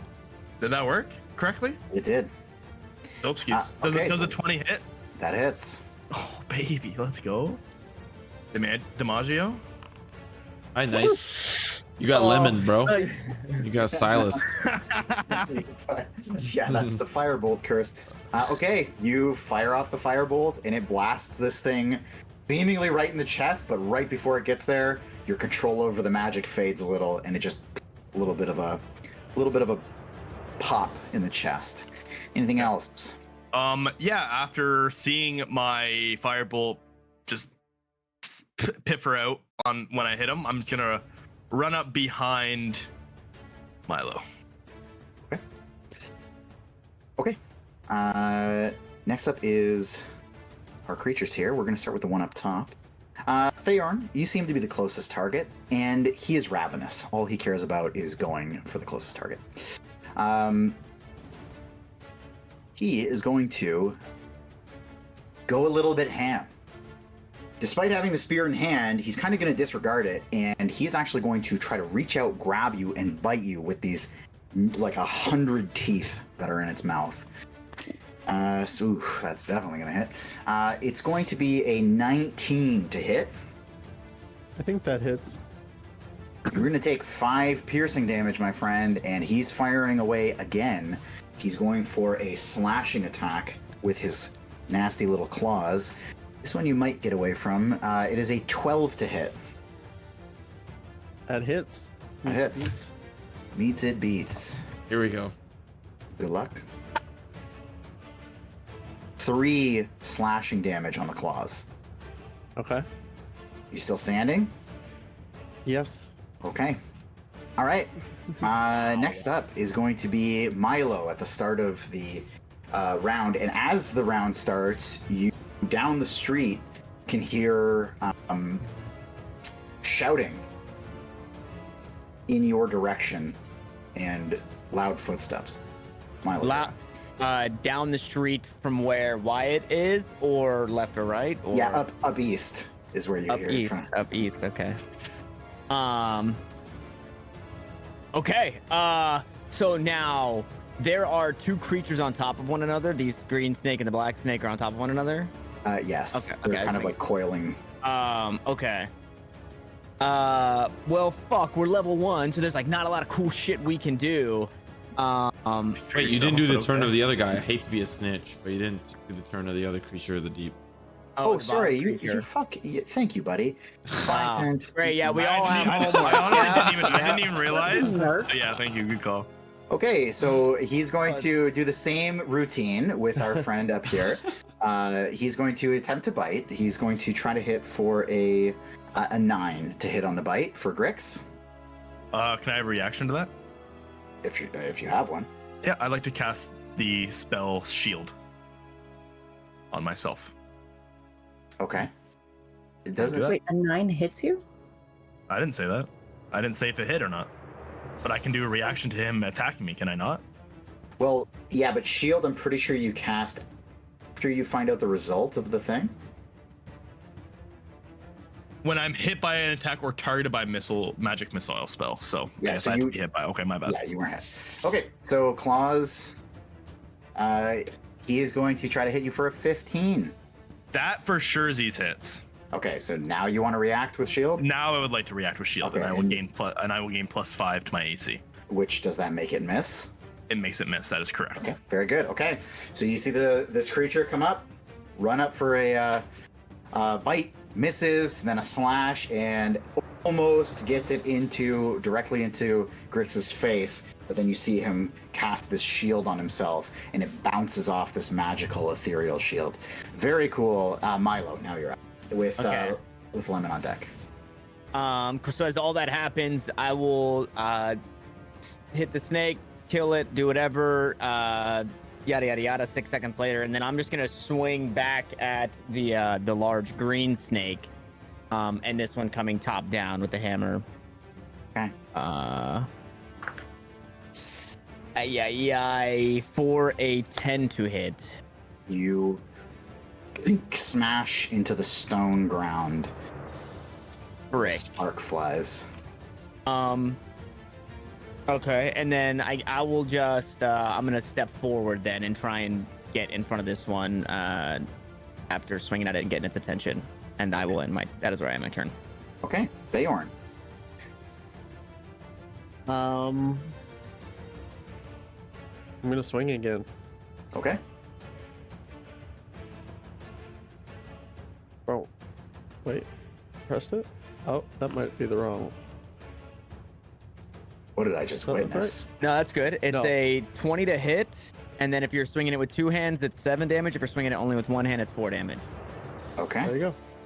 Well, Oh, I'm it's first assuming round. I have to assume you're swinging with 2 because you're not doing anything else. I don't have anything else in my other hand, so Sure. Okay. Just a coral. Okay. Oh yeah. Okay. 1 hand. Just kidding. wait, what? I have a what? Coral, a red coral. Oh yeah, that's true. Okay. So you see Feyorn wind up, smash this thing in the face, and it just kind of concaves the side of its face, which seems to really fuck it up. It gets a little bit dazed and tries to find its footing, but it still stands. Anything else, Feyorn? That's it. Okay. Okay. Oh shit, my bad. Never mind. Okay, never mind. I'm just realizing something. Next up is our little snake friend who is going to take Milo's bait, and he's going to attempt to attack him. with a little bite, little ankle bite. This thing does not like to hit. For an 8 to hit. That misses. All right, he's biting concrete. Next is Peaches. All right. So being 10 feet up in the air, Peaches is gonna aim down at the fishman in front of her and do another Eldritch Blast. Sorry. Everybody's gonna sound like Wyatt by the end of this section. I know it's so intoxicating. I don't know why. That means I'm doing a good job. For a 60. You are. Okay, it will hit. Your Eldritch Blast will hit this thing. Ooh. Grix Come watches. You watch and you get a little bit. You feel a little bit better about yourself as the same pattern takes place and the magic fizzles out, and this fish creature just takes a little blast in the back from Peaches. And then question, who was the one who took damage from Feyorn. one of these guys? Feyorn? So Wyatt. Oh, and And Wyatt. It was Wyatt. Yeah. Wyatt's the 9. damage too. who looks worse? How do you guys look? I'll let, I look pretty bad. I'm barely standing. Sorry, who's barely standing? Feyorn. I'm not used to the voices yet. It's all good. Okay, if Feyorn looks like absolute crap, then Peaches is gonna look down and you'll see this like glowing kind of warm light emit from her hands, and she's gonna heal you with her healing light. What the hell is that? It's a feature. Oh, It's a warlock feature. So I can roll. Let's see. It is up to 2d6. I'm gonna roll 1d6 just to give you a bit of health. And that is a 4, so you gain 4 health back. damn. Alrighty. Okay. I think that's right. Yeah, it's spending dice from a pool. Okay, so that's one of my dice down. That's as a bonus action, that thing? Yes, That is fucking insane. Okay. That's very I like cool. but it doesn't recharge until you take a long rest. that. Still, that's nuts. Okay, anything else? Any movement? She's gonna fly over to yeah, sorry, I'm holding down my button and it's just measuring everything. Son of a... you gotta There you go. change at the top left. Yeah. Okay, she's just gonna kind of, I guess, perch on top of that roof if she can. How tall is that roof? Yeah, well, that's about 15 feet up. Okay, she'll fly up and then kind of perch on the corner of it, so that she's out of the range of the bad guys, and she can kind of see everybody. Dude, you guys have a flying fucking healer range spellcaster? What the fuck? Okay, next, our big poisonous snake, also going to take the bait from Milo, running in Good front luck, of it. motherfucker. Well, I roll so many 3s, it is sick. That's a 9. That's a 9 to hit. Does not. All right, just dives over your shoulder and then retracts itself from coiling in. You know what though? It's gonna slither around. Oops, not that one. It's gonna slither around you over here. Next is gonna be Wyatt. I'll just be kind of like, so obviously I kind of like jog off, holding my rib cage after taking that big bite. Just kind of mutter something to myself quietly and turn around and be like, "You'll pay for that." And I'll just cast Eldritch Blast onto the snake. Big snake. Big snake. All right, let her rip. What do we got Nice. here? 16 to hit, 21 to hit. Jesus. Okay, yeah, that hits. 5? Yes, sir. What the fuck is that? Yeah, and you just see the Eldritch Blast, like it kind of leaves Wyatt's hands, and in like on its way there, it kind of materializes into this cold frost and just directly hits the snake with a little bit of Nice. Hey, that's fucking sick. Okay, so that thing, it just like, the snake kind of like coils itself up, gives you a nice big target, smashes into the back of the snake, and you see it's kind of like, it rips open a little bit, the snake like down its back. Still hissing around, but it's bleeding out. And I'll end my Anything turn. else? I'll end my turn. Anything? Okay, end of turn. All right, Grix, you're up, buddy. Yep. You've I'm got going this to- creature in your face. Yeah, I see that. I'm gonna try to cast Firebolt. Okay. Try being the keyword.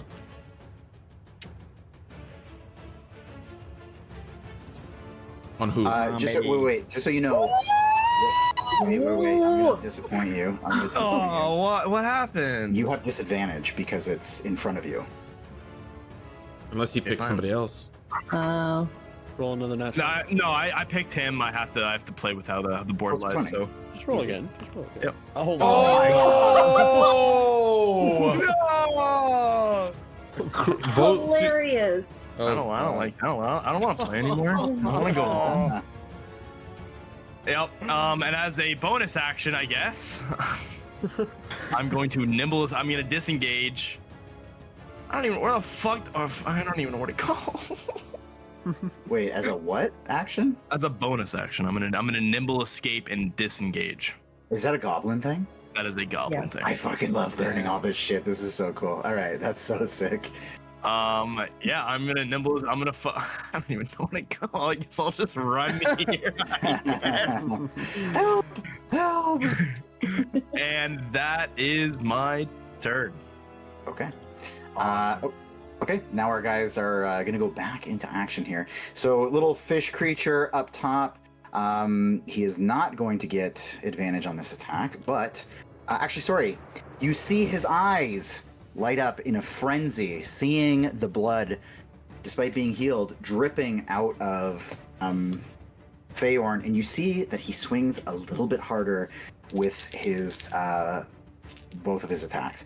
So, first, to hit you, it's going to be a 21 to hit. I'm gonna use a spell Okay. as a reaction. Yes. Wait, what does that even do? Why does it even roll like that? Anyways, it's absorb elements. Okay. What does it do? It pretty much just it gives me resistance to acid, cold, fire, lightning, or okay, well, never mind. Okay. Never mind. Good to For know. some reason, I'm not going to use that spell. Yeah, fair enough. Okay. I didn't read so that spell. let's roll some damage if I'm here. being honest. Roll a 1. You Roll take a 1, Frank. You take a whopping 2 damage from his bite. Thank you. Thank you. However, thank you. he's going to still keep coming at you, and he's going to swing for a 15 to hit. Yes, that hits. Frank, we're level 1. Come on. What do you want me to do? You know it hits. But you are getting pretty fucking lucky here. It's another 2. So 2 piercing, then 2 slashing. Okay. Okay. Oh, nice. You did the targeting. And then our boy from the bottom, Grix, you ran just not that far. Yep. So he's going to run right up to you and give you a good swing. Yep. Are you injured at this point? I am not injured at this point. Okay, then he's just going to normal roll for a 7 to hit on the That does bite. not hit. Nice. Dodging, Yeah. dodging, and then a 15 to hit for the claw. I have a reaction actually. Do you actually? Yeah, I do. I'm gonna cast shield again. But before I cast the shield, I'd like to refresh my Tides of Chaos, please. Okay. So go ahead and roll your. How do I just? Oh, I guess I already called him. Just roll a d20. Just roll a d20. How do I slash roll d20? Yep. Slash R. Okay. Okay. So you see this like weird. The shield kind of comes out, and then this weird like thing happens. This like extra energy seems to like pulse out of Grix, and then just like fades back into his hand. But the hit is blocked. He's defending himself. Next is gonna be Milo, friend. And at Okay. this, you hear. You can see now down the street, Eleander is running in your direction. Great. We need help.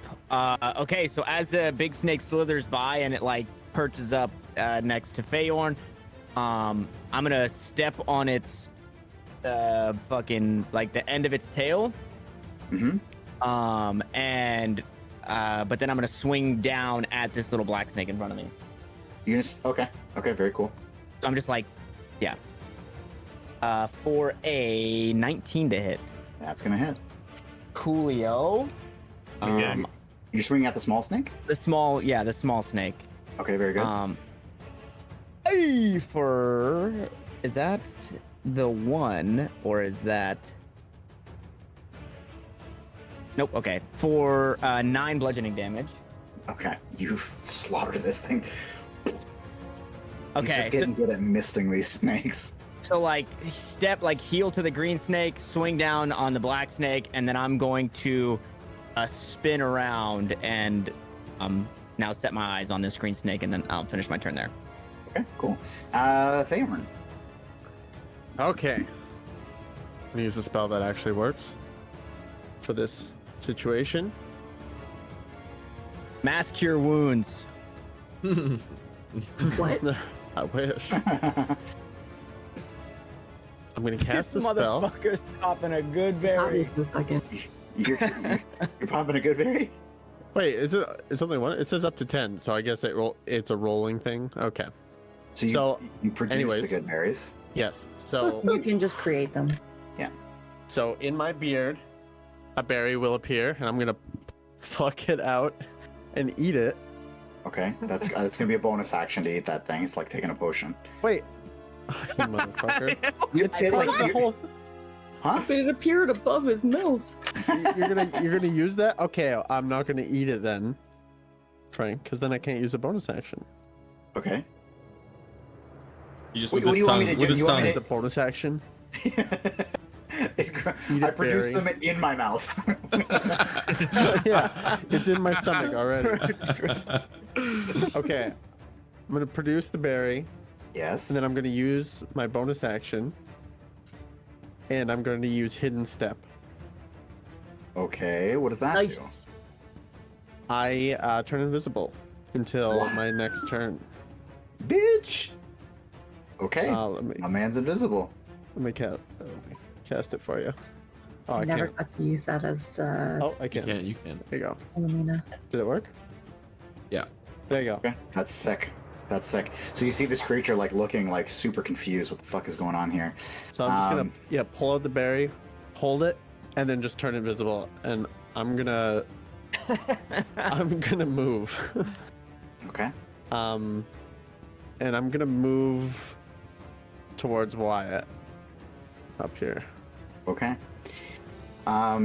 Very good. Okay. At this, Peaches, you're going to be up next. I will tell you that the creature that was attacking Feyorn is kind of like looking around frantically at like where he went, and then the creature actually locks eyes with you and picks up its spear over its shoulder. But it is your turn.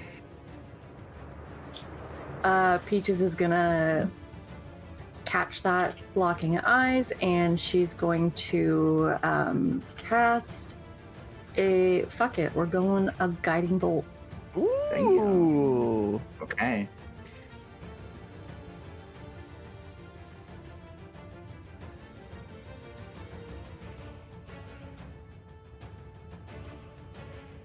Come on, baby. Come on! So I held my breath. The first guiding bolt of the season never hits. It never fucking hits. Great for a warlock. That's one of my 2 spell slots. Oh. Okay, so you fucking blast, and it sends this huge glowing bolt smashing into the water, and the water just absorbs all the light emanating from the spell instantly. Anything else? She's gonna. Who was the other person that was hurt? It was Wyatt. Yeah, Wyatt and Feyorn, who are now standing together. Well, you don't know that Okay. Feyorn's there, but yeah. True. Feyorn just disappeared, so Peaches is gonna bonus action throw a d6 of healing at Wyatt Wyatt, right on. for another 4. Nice. Yeah, there you go. Sick. Are you moving? Nope. Okay. Milo, these snakes, they're really hoping to get a fucking piece of you. Okay. Yeah, bring it on, motherfucker. I swear to God, it's another 3. I swear to God. That is 3 snake 3s in a fucking row. So these things are just biting stone left and right. Their teeth are starting to lose their sharpness at this point. Wyatt, go ahead, buddy. With Grix on deck. All the blasts seemed to work before. I'll blast again. Okay. Who are you blasting? The snake. Oh, the snake. Goddamn. 10 to hit. 10 to hit. Let me take a look here. No. Snake's a little bit too small of a target. Your blast smashes into the stone. Swing and a miss. I had my turn. Do you say that out loud? Yep. Wyatt sounds like he's having a good time. Grix, you're up next, buddy. Yeah, I will cast Green Flame Blade, pulling out my dagger. Okay. Hell yeah. There. That way everyone can see it. So I'm gonna roll the dagger on, and that's on the same one I've been trying to attack this entire time. Do you understand the spell? It's not gonna do what it needs to do because there's no creature within 5 feet of it. But might as well cast it. So, anyways, dagger time. Actually, I'm gonna use my Tides of Chaos for advantage. Okay, there you go. Let her rip. There's no creature within 5 feet of it? Yeah, there's 2 creatures within 5 feet of you. There's 2. No. Is it me, or is it? I thought it was a creature I hit. Oh.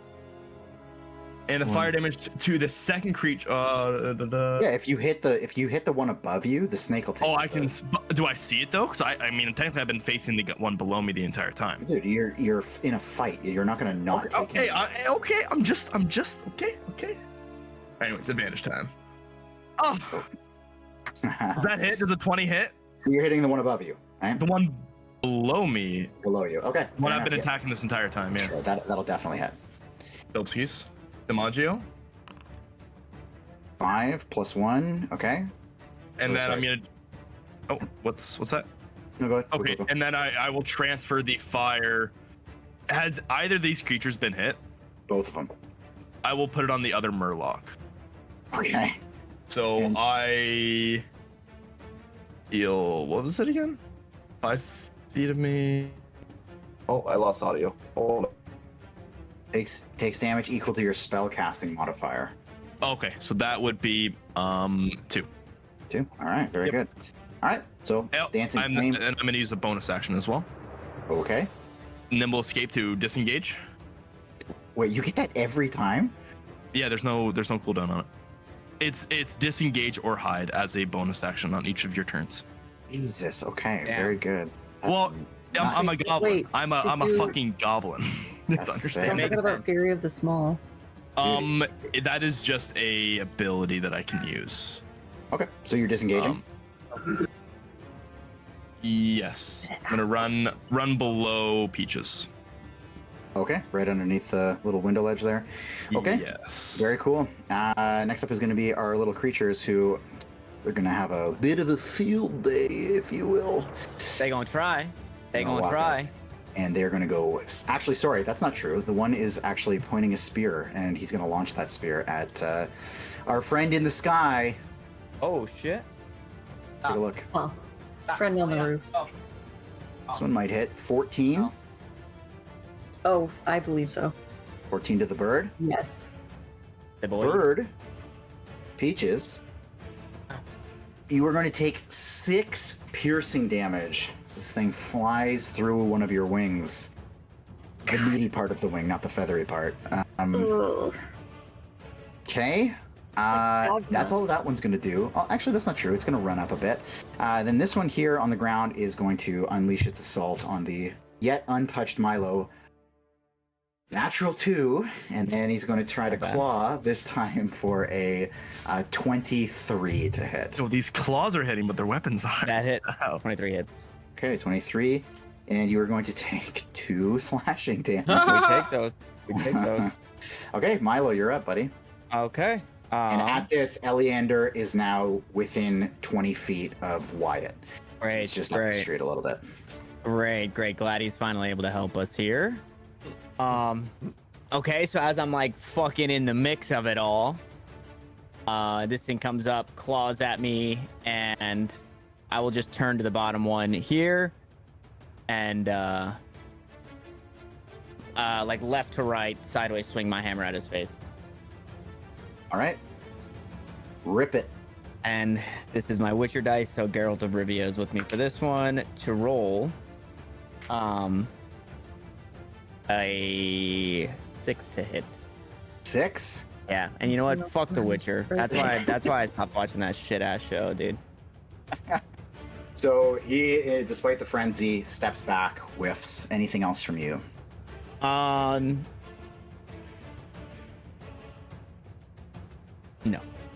If Feyorn's up with Peaches on deck. I'm just gonna appear out of nowhere in front of Wyatt, and then Hilarious. as because I'm facing his direction, as I'm in front of him, I'm just gonna eat the berry, Okay. gain 1 hit point Okay. as a bonus action, Uh-huh.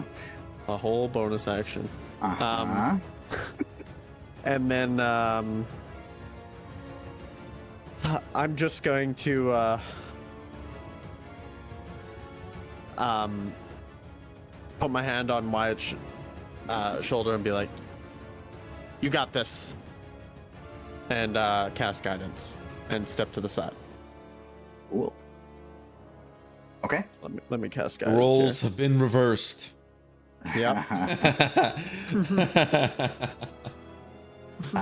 Peaches on the window ledge. What are you doing? Or on the roof? Peaches on the window ledge. Or I mean, on the roof. I keep clicking the wrong thing. Okay, seeing that one coming towards her, she's going to go try for Sacred Flame. Okay. So he has to make a dexterity save, which he's probably going to make. Dexterity saving throw. First of the campaign. 10. Oh my god, he fails! Okay. Pellegrino. Incredible. So it's 1d8. I don't know how to roll it on this, so I'm just going to roll the actual dice. Oh my god. I rolled an 8. Woo! Nice. So how much damage total? 8. 8. Okay. Peaches, be my guest. I'll let you describe how you do this. Okay,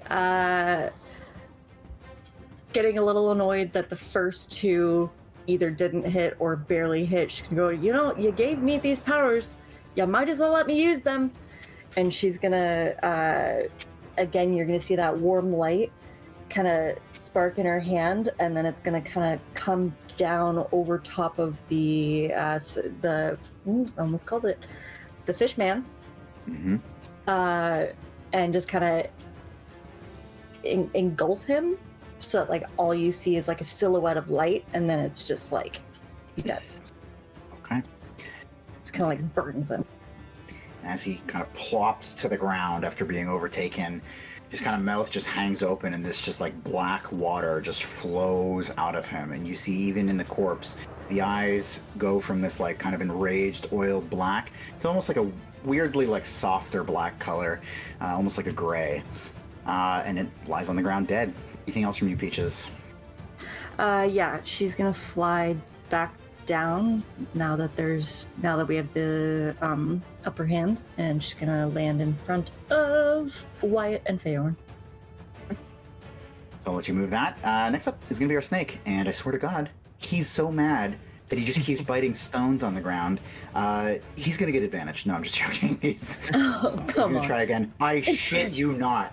I shit you not. It is, I swear to God, another 3. It's another 3.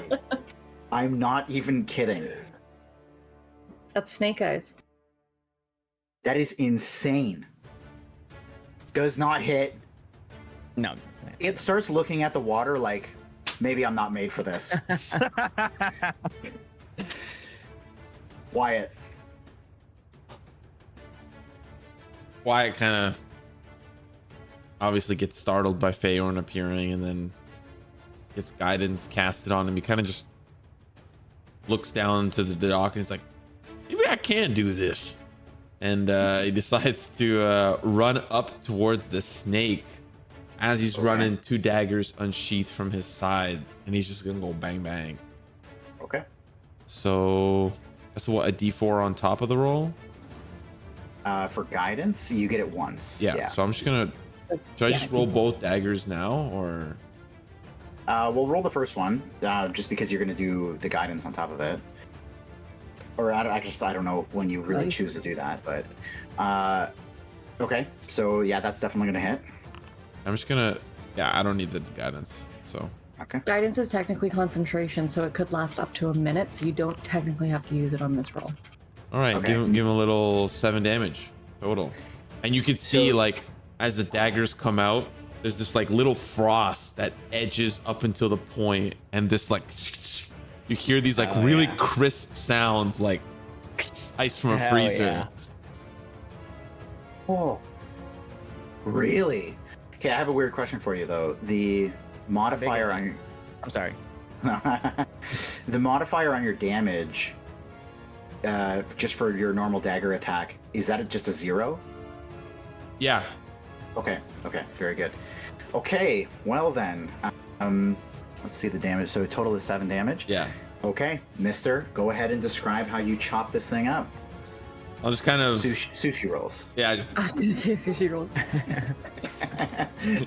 no, I'll just like stab one in and then flip the other one in the air, catch it back, and just jab it Beautiful. right into his body. Very good. Okay. And then just let her like ah!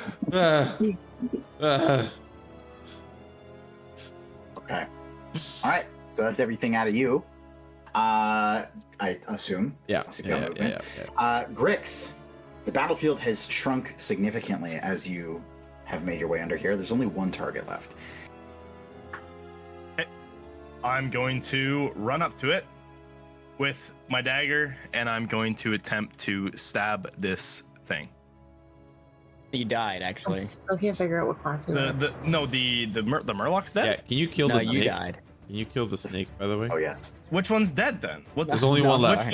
Yeah, that's why I moved my character in there. I know, and then your character died. Look, his eyes are going through the skull. It's like a mask. Yeah. Ball. Oh, jeez. Yeah, so I'm gonna go to attack with my dagger. Okay. Does a 14 hit? No. Yes. Yes, it Nice. does. Ooh, Nice. yes, sir. DiMaggio. 3 DiMaggio. Hold on. One quick question before damage is dealt. What size is this creature? Medium. I would like to use Fury of the Small, dealing 1 extra damage to the creature. What Nice. the fuck is Goblin ability, The brother. goblin thing. There's so many. Well, we have the. I need something, or else I'm just a fucking goblin. Dude, you're gonna set me up in the future. Right now, you're setting me up for like feats that you're just gonna make up. You're just gonna be like, yeah, I use fucking Yeah. green teeth. That does extra 2d6 when I blink.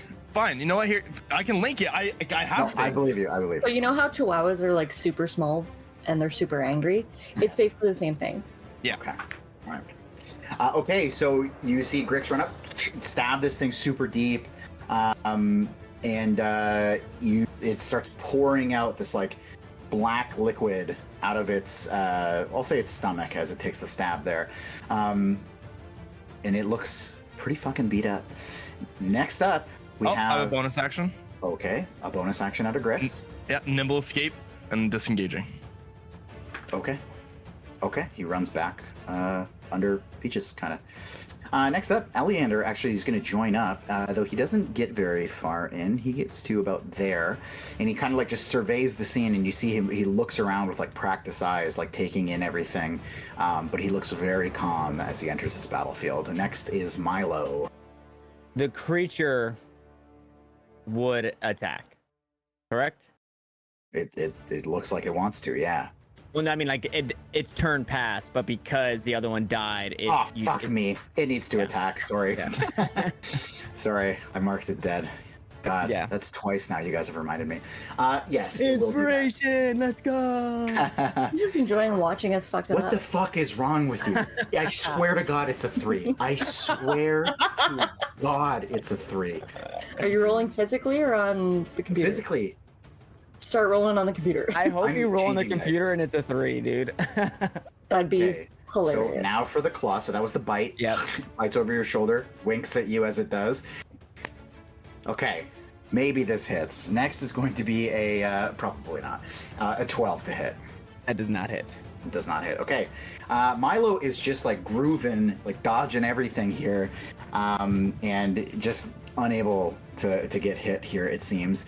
And as this creature like takes in the battlefield, you can see this like look on its face, and it like turns its head to the water, almost like trying to take in the idea of like retreating, and then it just kind of like snarls and faces forward, and just gets ready to go see this thing to the end. Next, or sorry, Milo, you're up.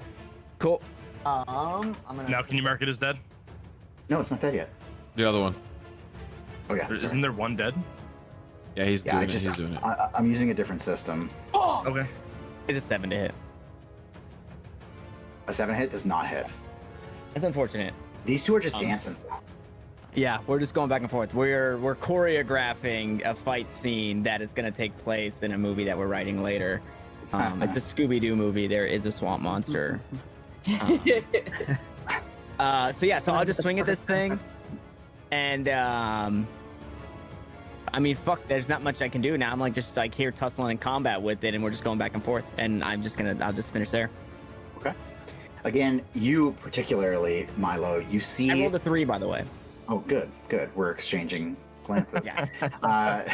You see, by the way, as you're up close with this thing, that kind of brief moment, you distinctly can see that it wants to leave, but then it just like it gets overtaken by this like fury. Feyorn. Okay.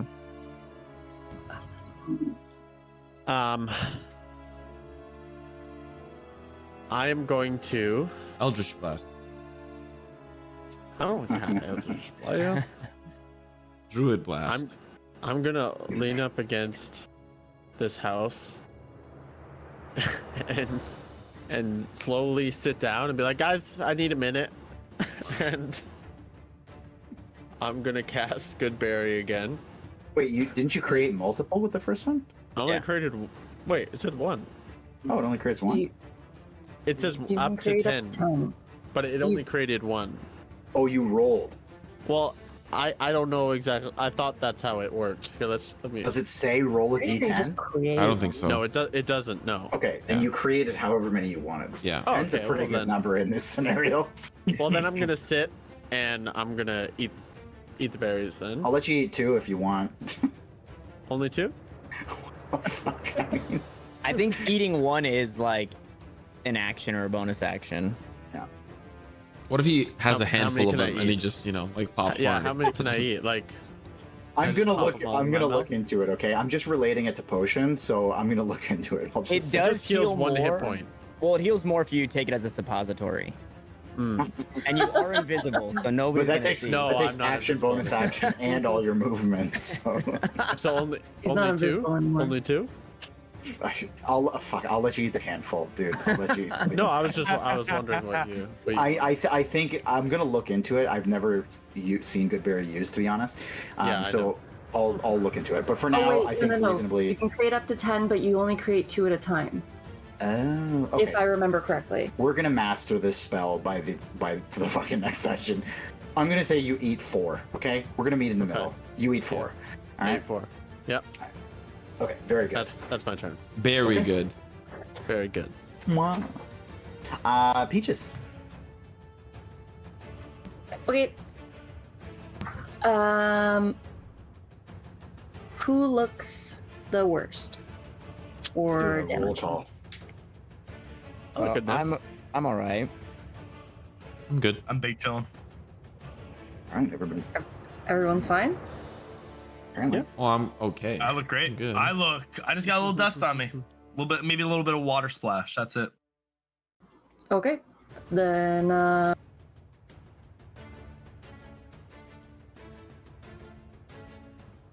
Eldritch Blast. Let it rip. Nice. Grand finale. It's not going to be. That's a hit. You That's a 6. hit so far and wide. It again lands. You're feeding the water a lot of spells right now. At least. Anything else, Peaches? No. Just gonna yell. Oh, come on! Okay. Wyatt. I'll just take a step back and I'll be like, let me show you how it's done. Boom, baby. What'd you roll to hit? I'll just 15 blast. to, 15 to hit? Yeah. Okay, that hits. And then how much damage? Total 6. damage? 6. Bro, you get that fucking +2 on everything. Yeah. That is insane. Yeah. Okay, I'll let you describe then. This is gonna wipe it out. I'll just kind of lean up against the wall and just like flick with my finger this little burst of energy that grows as it travels to Nice. and then as it kind of keels over, I'll just wink at Peaches with and throw a cheeky grin. She somehow turns even more peach.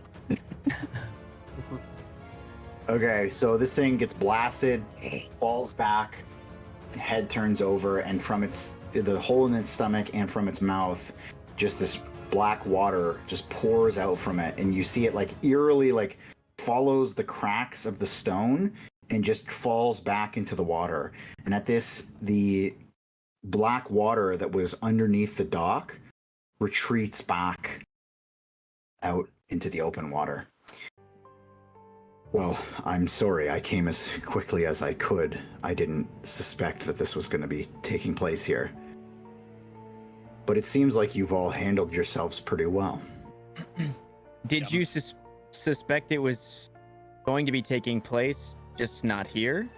No.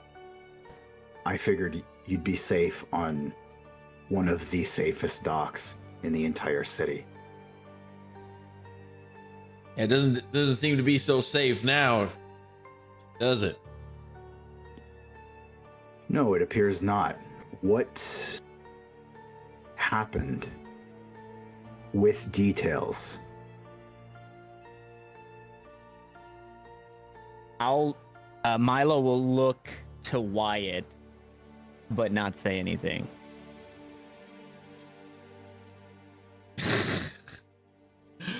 Almost like a... Wyatt will do I catch his glance? Like, was it Yeah. up to me? Yeah, I'll catch his glance and just kind of like lower my head. Okay, yeah, so like a look that's like, I'm following your lead on this, kind of like whatever you say goes. I'll look at him and I'll just hang my head and I'll just look at the stones, the cobblestone. Did you want a detail? Details. But as many as possible. Well, it was myself, Peaches, I'm so sorry, Milo, Wyatt, Feyorn, and we were sitting on the docks, chewing the bark, so to speak, and we heard, all of a sudden there was the creatures that popped out of the water, popped out of the dock. They immediately became hostile towards both Wyatt as well as Milo. Then Peaches decided she was going to try to attack it and hurt some of these creatures. Milo also disintegrated one of the snakes with his hammer of justice, I believe. Yeah. And then there was a lot of running around. We were all trying to kill it with what we could. And well, now they're dead. And they are leaking ink. As he mentions seems. Wyatt, I'm just gonna like try to slink around the corner and just kind of try to stay out of sight from this guy. Do I know who this guy is? Yeah, he's one of the city council. Okay. And he's like the head of the guard. Okay. I'm gonna cast Cure Wounds on myself. Okay. Sorry, what was this man's name? Sorry. Eleander. I've seen it Like- before. Eli Ander. Eleander, you know how we've been requesting guards down here, at night?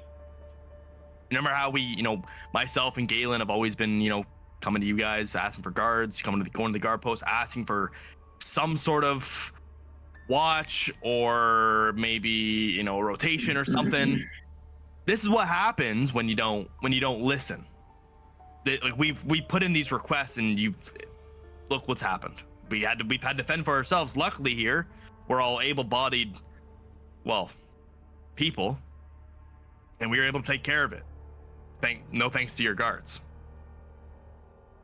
I'm sorry, are you telling me that this is a regular occurrence that you've had to deal with? No, but who knows what could happen down here at night. There's no one down here. No one's watching these ships. Galen isn't going to be paying me to watch these ships all night. We've asked your guards to do it.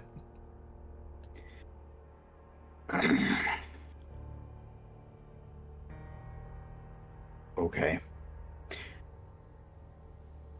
Look, we have to deal with this now.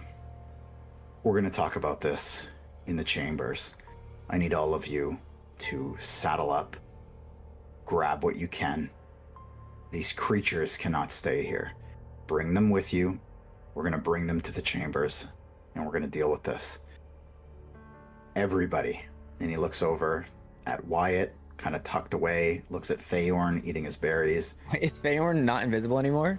He's got out of it. It's one turn. Okay. It's one turn, yeah. It's one turn. Oh, okay. Yeah.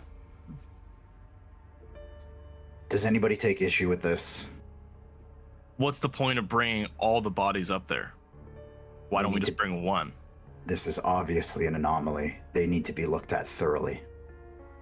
It's also not to cause panic to the rest of the townsfolk. Well, I'm not saying we leave them here. This is my dock, for God's sakes. I'm not going to leave a mess here. Peach is gonna just walk towards one and kind of like fireman throw it over her shoulder. Okay. All right, yeah, we'll meet you up there. Do we know where the chambers are? Yep. Or So is that like a fucking secret thing? no, he's actually referring to, he's giving it like a colloquial name. He's talking about the council chambers, like where the council meets. Okay. Yeah. I will pick up the small snake. So I'm assuming that's all I could probably carry. Well, you could get the big snake if you want. No, I'm good with the small snake. Which has made a bigger mess? The small snake is a fucking mess right now. All right, I will grab the small snake then. Okay, you have to like scrape it up into like your hand. I'll go down to a knee to like go to pick this one up down here, and I'll pat Grix on the back or like kind of put my hand on his shoulder and diplomat, you seem something of a diplomat. You have a way with words. And to my knowledge, that's not always the case with my people, us goblins. With goblins, yes, but you are very well spoken. Oh my god. Hold on, sorry.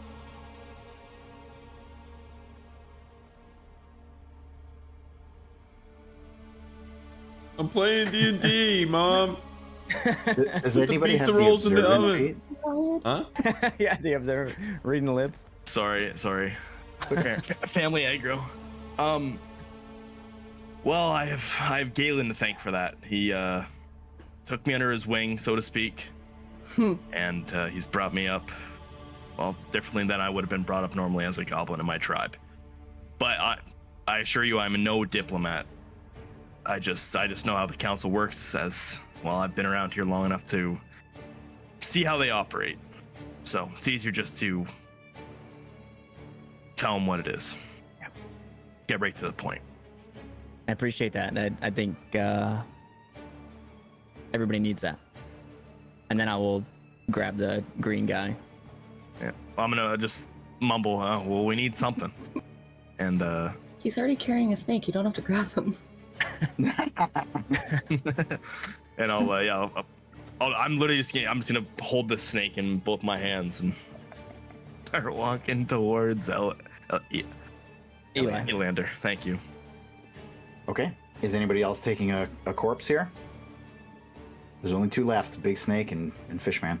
Wyatt's gonna kind of begrudgingly walk up to this big dude, and he's just gonna inspect him. Like, he's just gonna kneel down. Are there any markings on him of any kind?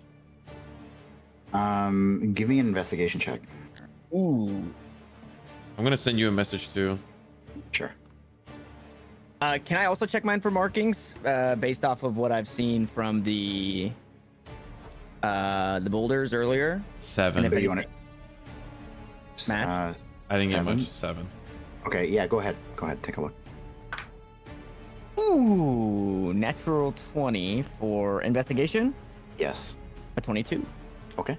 So in your 7, you just see that this thing is like a really twisted creature. This is even from like the fish that you've seen, which are usually kind of growing in a pretty rough environment. This creature is like, it's like muscles are twisted up. Like, it looks like it's under a lot of like strain internally almost. On the natural 20, I'm going to say that you look this thing over, you do not see that same marking. But as you kind of inspect this thing, I'll say you kind of like feel around a little bit as you're like going, like you're grabbing it, and you can feel like that it's almost like its muscles are like super tightly bound, like unnaturally so. And you look at like the expression on its face, and now that it's dead and this like kind of black water is like drained from its body, the eyes look like almost like soft, like it's not this like feral creature. You know, when like a bear or a wolf gets killed, it's still kind of got that like feral ness to it. This thing does not. Okay. I'll get up from my kneeling position and look at what's his name again? Eleander. And kind of change the mood from serious to charming.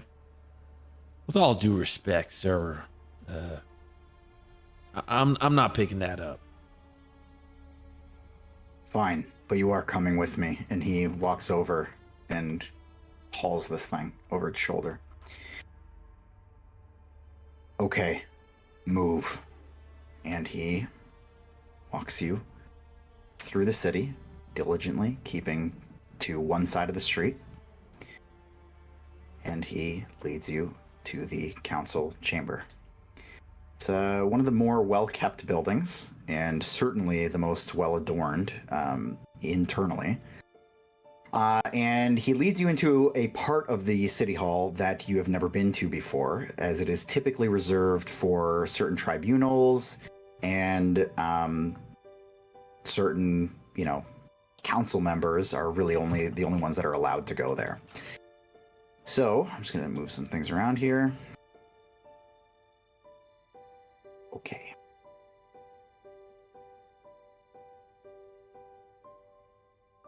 And we're good.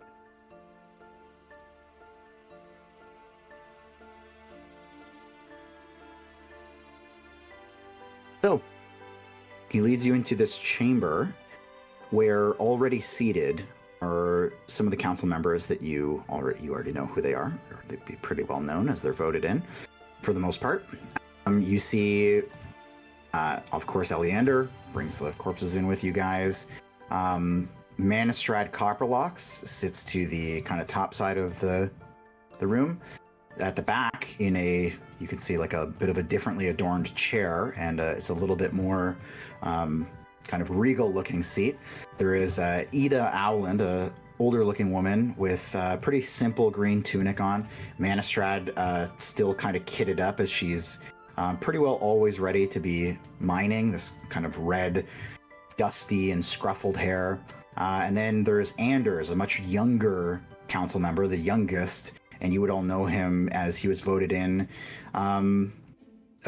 because he's just a popular supporter of the fishermen. He's got his own fishing ships. He's got like a fleet. Really popular traditionalist. Eleander escorts you in, takes his seat. And Or who is the top lady? Manistrad Copperlocks. I'm gonna go stand by her. Just kind of silently. She's just a council member. She is. She also leads the mining expedition. I thought that was Ilda Owland. No. Or she just raided mine. Ida is the she's the lead council person. Oh, I see. Okay. And Peaches, as you approach Manistrad, she kind of like for the first time really ever, you see that she's got almost like a really, really serious and almost like nervous look on her face. And as you approach, she just kind of like, she like lets you get a little bit close, but then she kind of like holds out a hand to like stop you from coming too close. Okay. Have I been in this room before? You have not. I'm gonna just walk up and attempt to plop on the chair and just like arms out and make myself comfortable, like very comfortable. Kind of like wiggle my butt in the chair.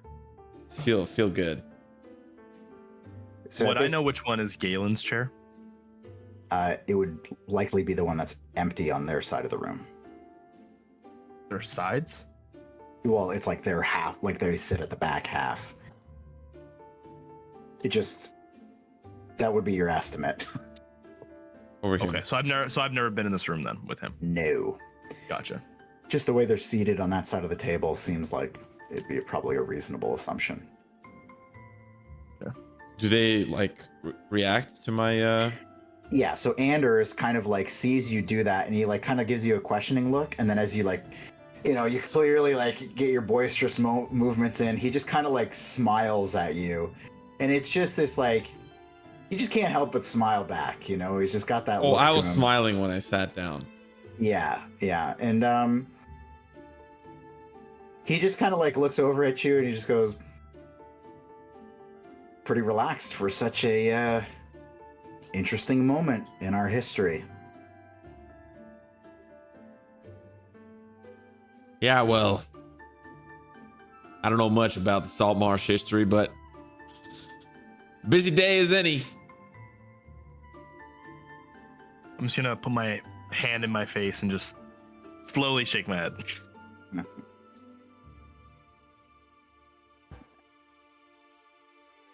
So, I've been woken up for this. Seems like it's quite a night. Sorry to have to bring you all into this, but Eleander seems to think that it's important. So, what do you all have to tell us? I'll clear my throat. Are Well, they trying to blame us? Can I tell if they're like trying to make us a scapegoat? Sure, give me a insight. Sorry, I didn't mean to interrupt. No, that's good. Something feels off. A 5. I would say that the nerves that you feel in this situation, you're having a really hard time reading the room, but you are getting more intimidated by the second. So I'm gonna. Will the rest of the council be joining us, including Galen? Oh, I'm sure he will. We've sent somebody to grab him. Well, shouldn't we wait for the rest of the council to show up before explaining our story? Doesn't seem like much point in repeating ourselves. We'll fill him in. It's okay. Don't listen, guys. Just take a deep breath, relax. I mean, be a little bit more like this guy. Take it easy. We just want to know what happened. We're trying to assess the situation. We've got a couple of dead kids that we have to put into perspective. Is this Anders talking? Anders, yeah. Yeah, when he mentions like being more like this guy, I'll point like a finger gun at him and go, I will explain what happened at the docks the same way I explained it to Elander. So kind of like leaving out some of the details there. What details am I leaving out? Well, I'm just like, because you. We didn't talk about the black water. I did. I said there was ink leaking out of them. out Okay. of them, but not like creeping up to the dock. He Yeah. didn't notice I, it. I didn't. I Okay, didn't see Didn't it. see it. Fair enough. I Yeah. only included what I Oh. seen. Like I didn't hear like the wet slaps hit the dock. That's some good So I'm RP. only- All of a sudden, there was Yeah, just that's nice. That's good RP, Ethan. That's good there RP. was just. You're welcome. You know what? Taking us. I'll think about it. I don't know because nobody else spoke up, so someone had to. So I had. To be, Bro, I'm I only would've gonna tell what I'm I know. RPing too. Yeah. Peaches didn't see the water turn black either, or notice that the sound disappeared. Yeah. Fair So. I will Oh, while he's explaining the story and as like the council is deliberating, doing whatever, I'll lean into Ida and I will whisper to Ida about the black ink, the water going still, and like I'll just fill her in directly. Okay. As you approach her, before you do that, she kind of turns to you and she says, Milo, I understand that we have a rapport. Now is time to be a little bit serious and take in your surroundings. Look at where you are right now. Do you have something to tell me?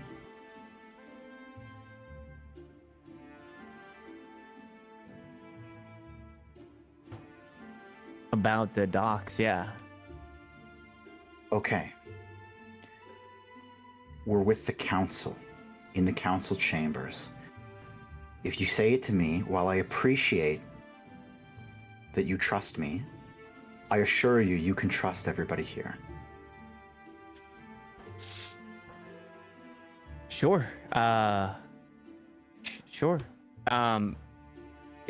Everything that Grix said is true, but before all of this had happened, the water there's something going on with the water at the docks. Eerily still, there was black streaks coming from the ocean leading up to the docks just before the creatures emerged from the water. And at this Manistrad, the top of the table kind of like slams her fist down on the table and she points at Ida and Anders. She says, that is that black water. I told you, this is why we need to switch. Those boats are at risk. And now it is here. What now? And Anders, kind of like smooth as butter, just kind of like looks at her. Look, I've had hundreds, thousands of voyages across 20 ships. The Blackwater is a myth. Surely, what you saw was a trick of the light. Do you think that's a possibility? I may interject. I didn't see the black water either. So I mean, a trick of the light. I mean, how much light could there have been at the docks at that time? Nothing. well, the lanterns on the boats were all lit. Sure, but I mean, how much more tricks anybody else at the docks surely could have noticed? Peaches, Feyorn, Wyatt. I'm sorry, I didn't see anything except all of a sudden there were fish people crawling up onto the docks. I saw it. I'm also not very good at seeing in the dark, though. Yeah, I was heading out. I didn't catch nothing. Sorry, Milo. Hey, I saw it.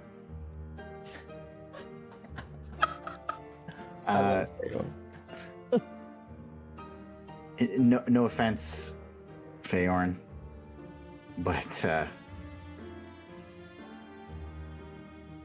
you know what? Never mind that. What is it that you saw? Well, the water got really quiet, and the whitecaps on the waves disappeared, and Yeah, it was like this black water creeping up on the docks, and all of a sudden these creatures here came up and started attacking us. We're very friendly.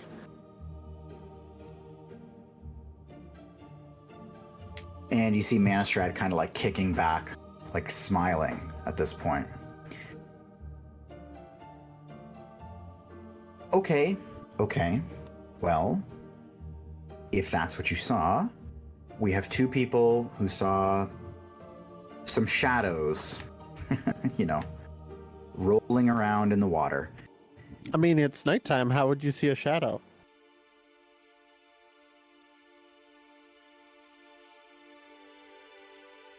Again, no offense, Feyorn. Nobody here thinks that you would lie. I just think maybe it was a trick of the light. It seems a little silly. The black water. Is this Anders saying this? Anders, yeah. Is it are the creatures, is there still like remnants of black ink on them? No, so what came out of them pulled off the dock. And it like in like a almost like it was like It crawled away. forcing it. Okay. Yeah. Does he seem like he's covering up? Sorry to No, you're interrupt good. him. Anders? Yes. Go ahead and give me an insight check again. Damn. 12. I will say that kind of in combination of like the reputation that Anders has, and he's like a young dude, I will say that he's you kind of get the vibe that he's like protecting, like he's a traditionalist. Like it seems like his goal is he's protecting that, the kind of beating heart of Saltmarsh, like the ships coming in and out, and he's kind of like vouching for the water, essentially. So he's being dismissive, essentially. Yeah, he's dismissing.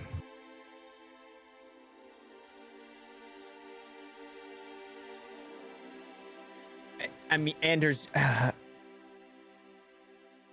forgive me if this seems rude, but you asked for what happened. You asked for the details, and that's what we're giving you. Even in Grix's rundown, he mentions the ink leaving the bodies of these creatures and going back into the ocean. This wasn't there's no tricks. Nobody's playing tricks. The stillness of the water.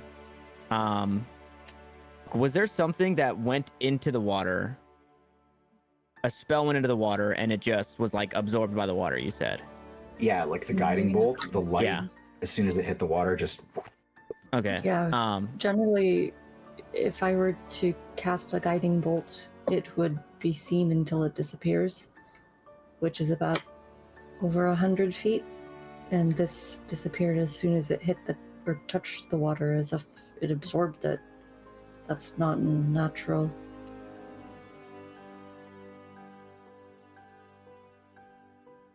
So Ida chimes in at this point.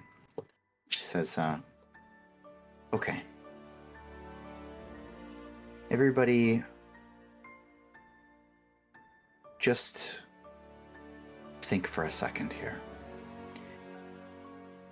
I'm sure you've all heard rumors of what a black water out in the sea has quote-unquote done to vessels, and nobody has really seen or heard of anyone who has seen results of the black water. If it's real, the likeliness that it would just stop in to our city as though it had a goal, it does seem a little strange.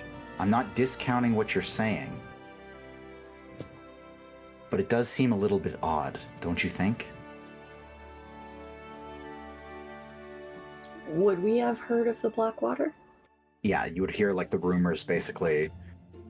Just like the things that you would have heard about it would just be like kind of tossed around ideas of like what it is, but that it's just kind of like one of those like Voldemort things. Like you just don't go near it. Okay. Did you say that there were dead children? And she kind of like looks to Milo and then like looks to Feyorn.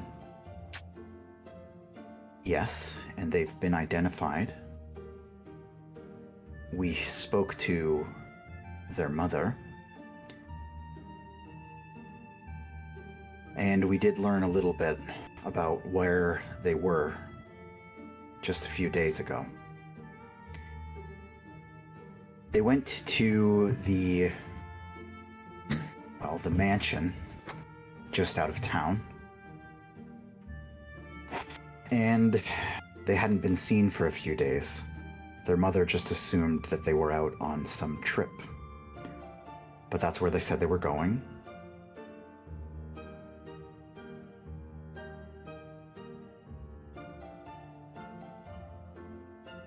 And now this is what they look like. And she kind of like opens like two casket-sized boxes that she had like they had kind of like pushed back at the back of the chamber. She like drags them out and opens these two caskets, and inside you see these like pretty well decayed bodies. A boy and a girl, and the boy has that symbol kind of carved into his head, and the flesh is bloated and pale. From where I'm sitting, can I get a glimpse of the marking? I don't want to get up. Like I don't want to move to the casket. Yeah, it's like wide out in the open. Okay, do I recognize this marking at all? You do not. Okay. To everyone, it's kind of just it's a weird carving right on the forehead. Does anyone live at that mansion? So the mansion is another kind of thing that people would have had rumors about. A town like Saltmarsh, rumors are abound.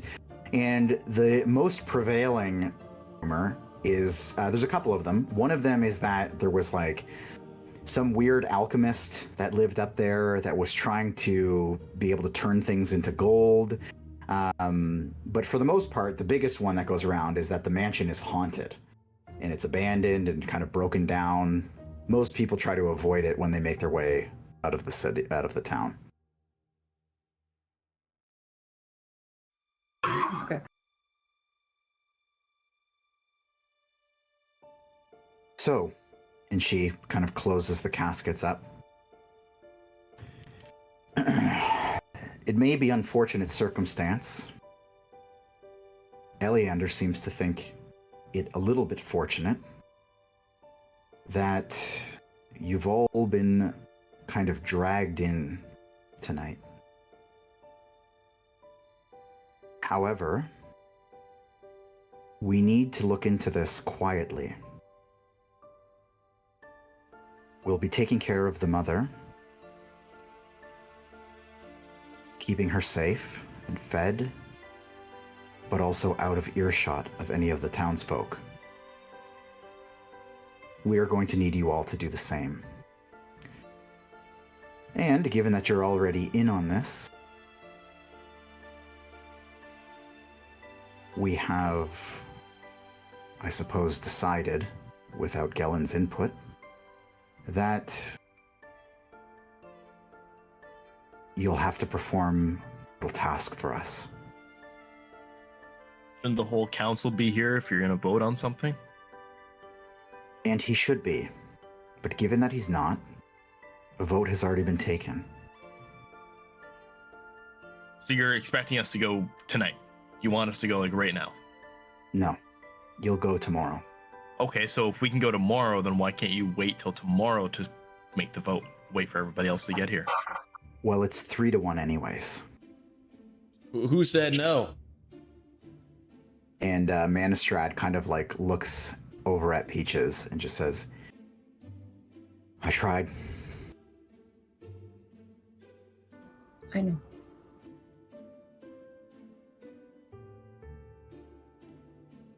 Milo, I'm sorry, but it really is fortunate.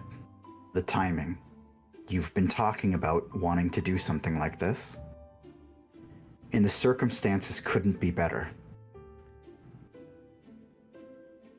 So what is it that you guys are asking us to do? We need you to look into the house. Okay. And I'll look to Anders. And if we bring back our findings, will those two be an illusion or a trick?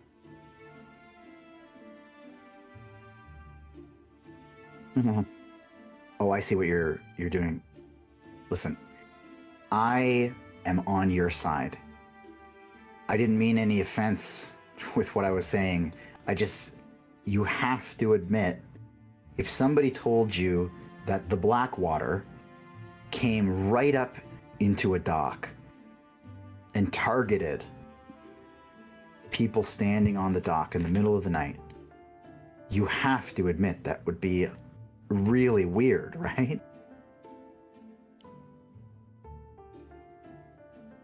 Yeah. You know what? Apologies. It has been a weird night. Yeah, you're right. That is weird. And look, if you find what you find, and there's some sort of evidence, maybe you get a jar of this stuff. Maybe they're making it in that house. Who knows? Bring it back, and I am open to changing my mind about this. It just, I mean, we've sent thousands of voyages into those waters for the deepest fish in the sea. And nobody has said anything. We've not lost a single man or woman or ship. And confirm. Have you ever Thank lost you. a child before? No. Strange things happen all the time. In particular tonight. With all due respect, Mr. Anders, sir, completely agree with you on all the points you said thus far, but don't you find it a little odd to see these creatures running about? You ever seen something like this before? I mean, we've seen something a little similar. Not quite like this, though. Whereabouts? Well, the deeper you go, the weirder the things are you see. I mean, it's just reports. Nobody's ever really brought anything back. But we've seen something similar to this. Just a suggestion. Maybe you should cross-reference with your guys with the face of these things. It was just little idea for you. Oh, I Might plan to. also want to increase the guard at the dock as suggested earlier. I understand it's not something that's normally necessary, but obviously these enemies, these creatures, came out of nowhere, whether or not they're related to the Blackwater. I would suggest posting a couple extra guard. I will, and so Eleander kind of chimes in, I will certainly be doing that. We're pulling some extra shifts tonight, and we will keep that dock occupied and all the docks all night, every night, until something gets figured out. So, to you, Grix, you'll be getting your wish. And if I'm being honest, we probably should have taken heed a little bit earlier. Yep. Sometimes me and Greg, we know what we're talking about down there. It's almost as if we work down there every day. Speaking of which, someone's gotta explain to Galen that I will not be at the docks tomorrow. Or, yeah, like it's gonna affect how the flow goes tomorrow. I'm sure he'll be fine. In fact, It seems like he's getting a little bit of extra sleep tonight anyways, because he should be here. I thought you sent someone to him. And at this, coming through the door, dressed Oh, there he is. to the nines. Oh, Mr. Prime Water, baby. Yes, Well, sir. that's why he was late. He was taking a shower and he was getting dressed. He had to buff his head. So in like kind of this like long, it looks almost like a mix between a bathrobe and almost like a king's robe. This like smooth white fur draping coat covering this like blue vest, and he had enough time to apparently put on like a nice couple pieces of jewelry. When he walks in, I'd like to give him like a slight bow. Sorry I'm late. I got a little wrapped up in the happenings. Is this all of the crew that we had recommended to us? Bit of an odd-looking bunch. Not you, though, Grix. You're looking great.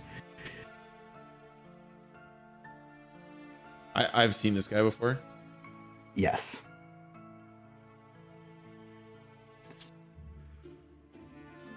Well, were there any objections? Did anyone push back?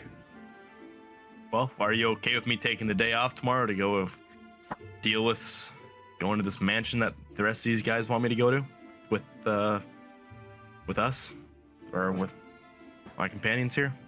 Of course. You can take as many days as you'd like. We'll stay on top of it. Well, you make sure my shack, if anybody needs a place to stay, well, they're more than welcome. I wouldn't call it a shack. Come on, I treat you quite well. Well, you're right. It's more like a medium-sized broom closet, which I'm very appreciative of, by the way. Thank you very much, Mr. Prime Water. Anytime. So, does anyone have any questions? Or were they already asked?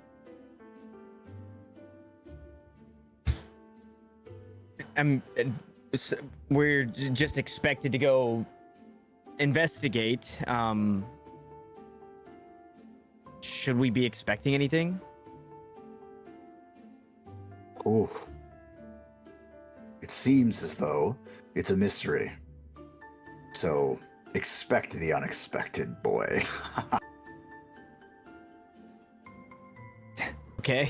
How about what it is we're trying to bring back? Are we expecting to find Blackwater?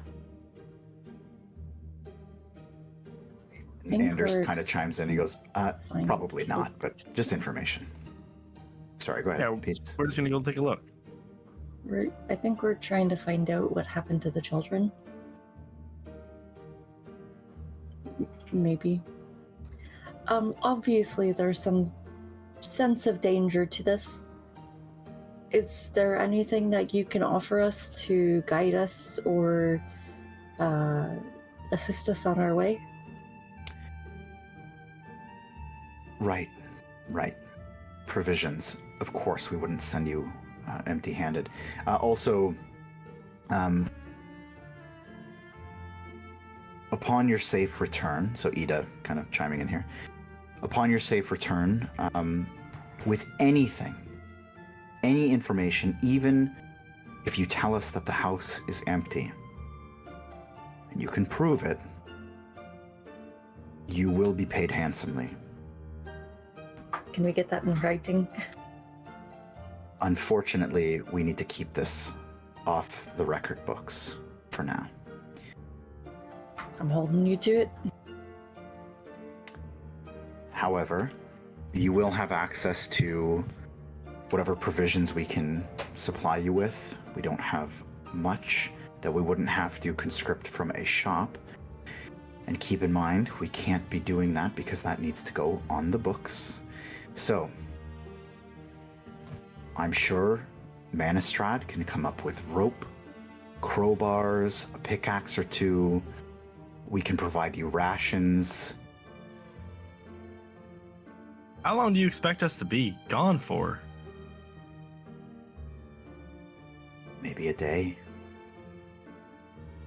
If you're not back in 3 days, we will send somebody. Can you provide any sort of medical kits, healing kits, anything like that that might help us? First aid kits, essentially. Obviously not potions, that's kind of suspicious, but even just some bandages or something. We will come up with what we can, and I will make sure that Milo gets a package by the morning. I would like you all, though, to convene quietly outside of town.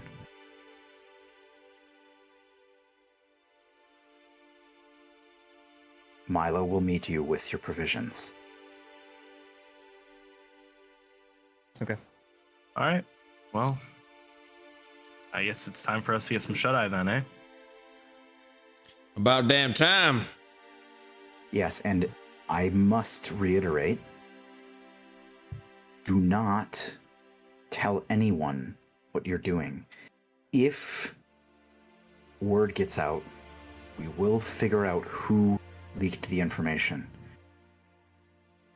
And I'm serious when I say this, and she looks at you, Milo. Whoever, doesn't matter who you are, whoever leaks information on this will be exiled from the city.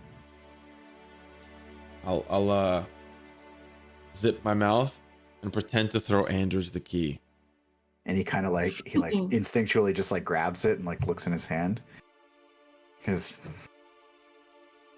I get a pretty good feeling you guys are going to be okay. Mr. Confidence over here. What does that mean?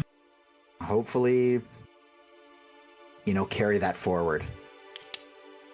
Gotcha. And hey, look, if you make it back, from what I understand, after looking into you all in the last few minutes, I hear that you're pretty good on a ship. We might have a job for you elsewhere if this goes well.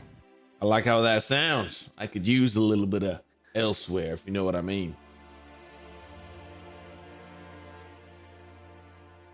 Sure.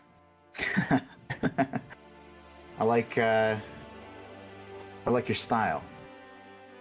All right. Well, and when you do come back, you're going to be meeting at my place. So head on over with whatever you've got. Try to be discreet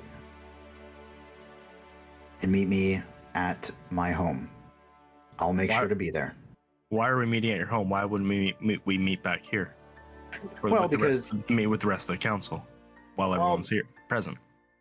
You see, it was kind of my idea to send you all out there, so I want to make sure that I personally take care of you after the fact. And payment can't come out of the council books. It's going to come out of me. Understood. Well, got the right people out for the job. We'll get her done. Does anyone know where he actually lives? Oh, it's the big, big mansion up on the Upper East Side? west side of town.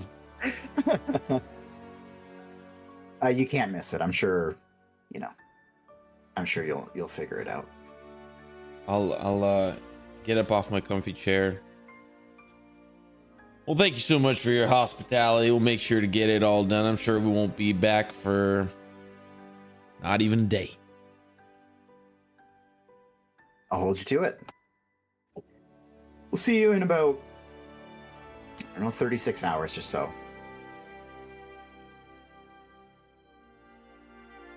Sounds good to me. Let's head on out, folks. It's time to get some shut-eye. I still don't. Something isn't sitting right with me with this. He seems to be being a bit shifty over it, and there was one comment that he made about expecting us to be fine. Is there anything behind that like he knows what's up there? Okay, let's give me an insight. Sorry. That's okay. Anybody can be doing this, by the way. If you guys feel like I like him. I like him. 13. Okay. Peaches, the vibe you're getting from that in particular, and like there's like a little bit of shakiness. It seems to be coming from kind of like one of the last things he said, where he like claimed the idea as his own. And it seems like he's just like a little bit nervous about sending you as like his idea. Gotcha.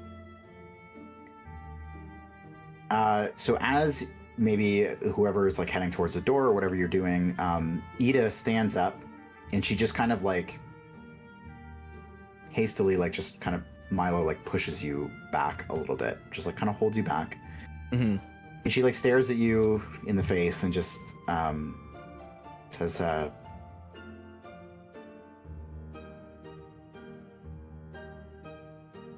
"Is what you're saying true?" And she kind of says it in like a hushed voice as like the kind of shuffling of the room happens. About the Blackwater? Yes. I'll just nod. Okay. She says, I just want you to understand for a moment, not that this is a time for politics. Think hard about what would happen if that information got out. Think of what changes would be made to the way things are done around here. We will speak more when you return. Understood.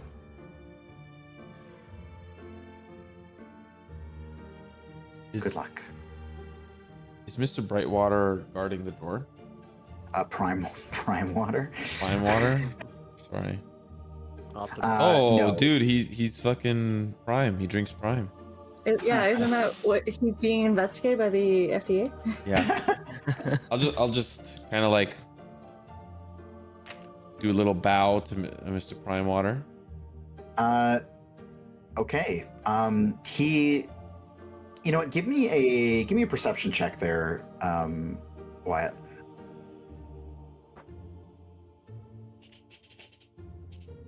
Seven. Okay.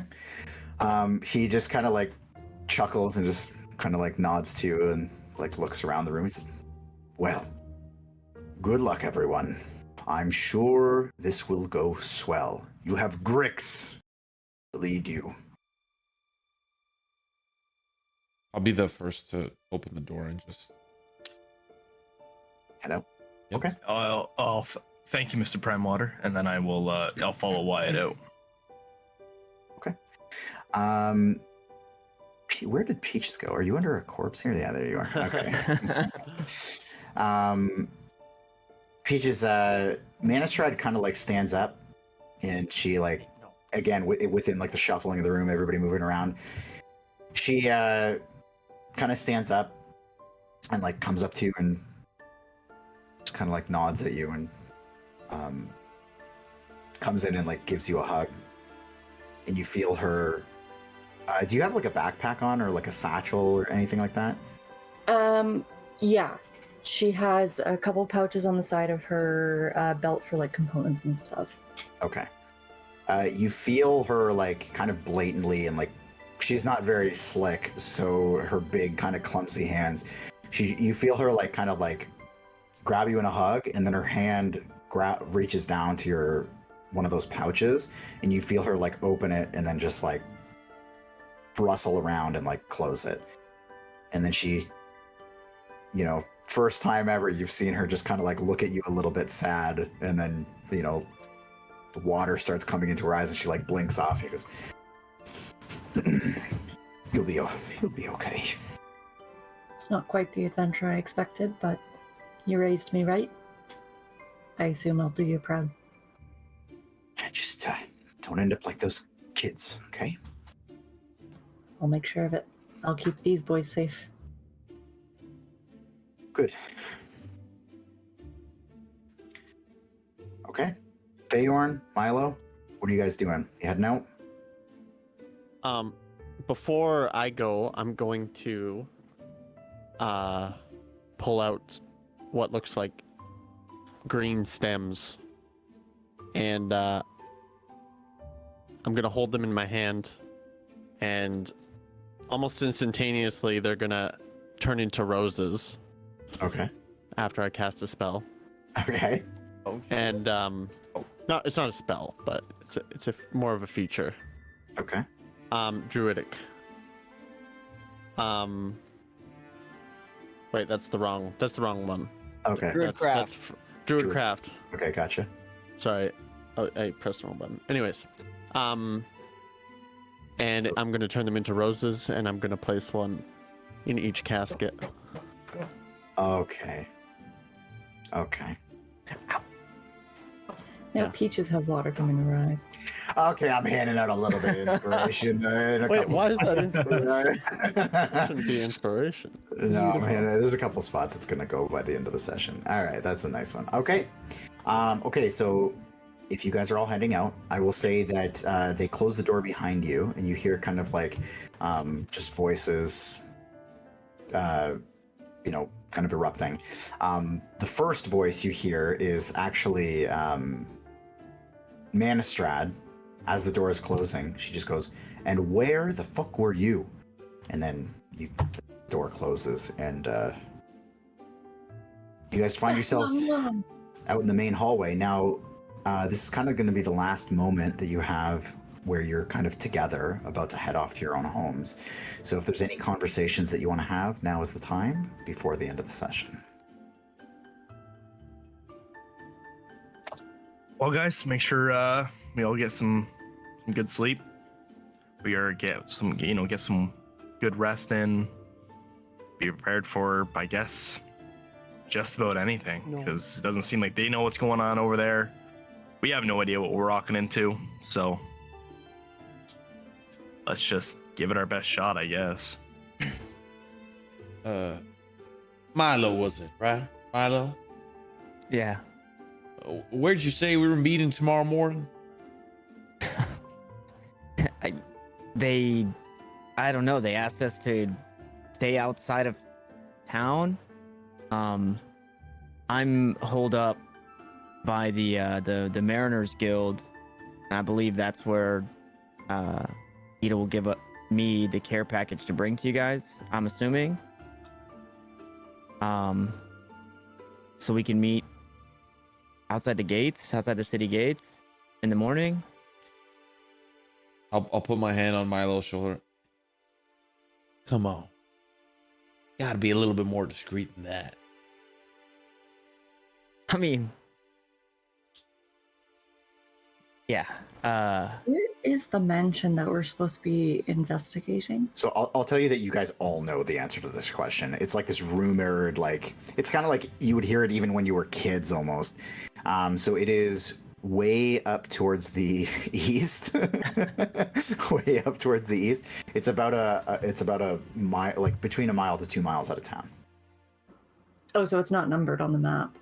No, it's out of town. Yeah. Damn. Gotcha. As Wyatt says it, I'll look around to see if anybody's watching us outside the council hall. Yeah. I guess I can just head up that way if you guys want to group up and just catch me when you see me, I guess. Is there a road that leads to the mansion, or like a path or something? Maybe like an overgrown one? Yeah, so it's actually the main path out, and it's a little bit off the main road.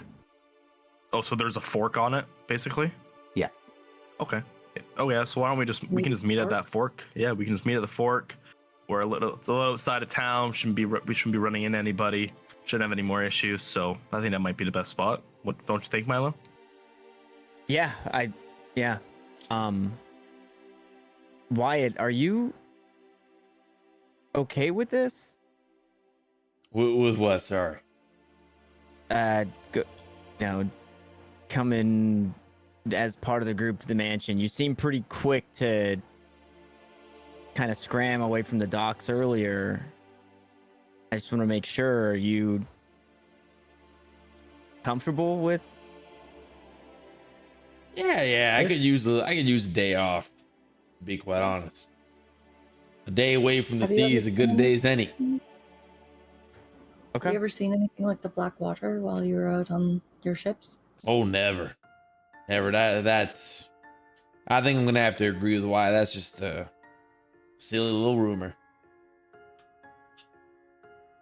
Yeah, that's what I've heard as well. Work on the docks, it's all just hearsay. If it's okay. I mean, I've only been here for about 6 months. In my time on the water, blue as the sky. Alrighty. I trust your judgment then. You're quick to trust. Oh yes. Can I look in my pouch and see what she gave me? For sure. So before you even open it, you kind of feel down and you can feel there's some sort of bottle in your pocket. Nice. Gotcha. I'll inspect it once I get back to my house. I won't look specifically right now. Sure. Just for a little bit of secrecy. Okay. Okay. So is that it for everybody? I think Alrighty. so. What time? Dawn? Shortly after sunup. Okay. Alrighty. I'll see y'all tomorrow. Have yourself a good night there, Peaches. You too. Sleep well, all. Okay. And as you head off to your separate homes, some of you in buildings on the street, some of you in warehouses, some of you in the forest. I'm near the forest. You all kind of go back, and on your solo walks home, you get that, like, you just kind of feel in the back of your mind, like, the fear and the anxiety of going into this clearly, like, dark place that you have to go. It's, like, overpowered by this, like, just get that, like, that deep itch is getting scratched for adventuring into the unknown.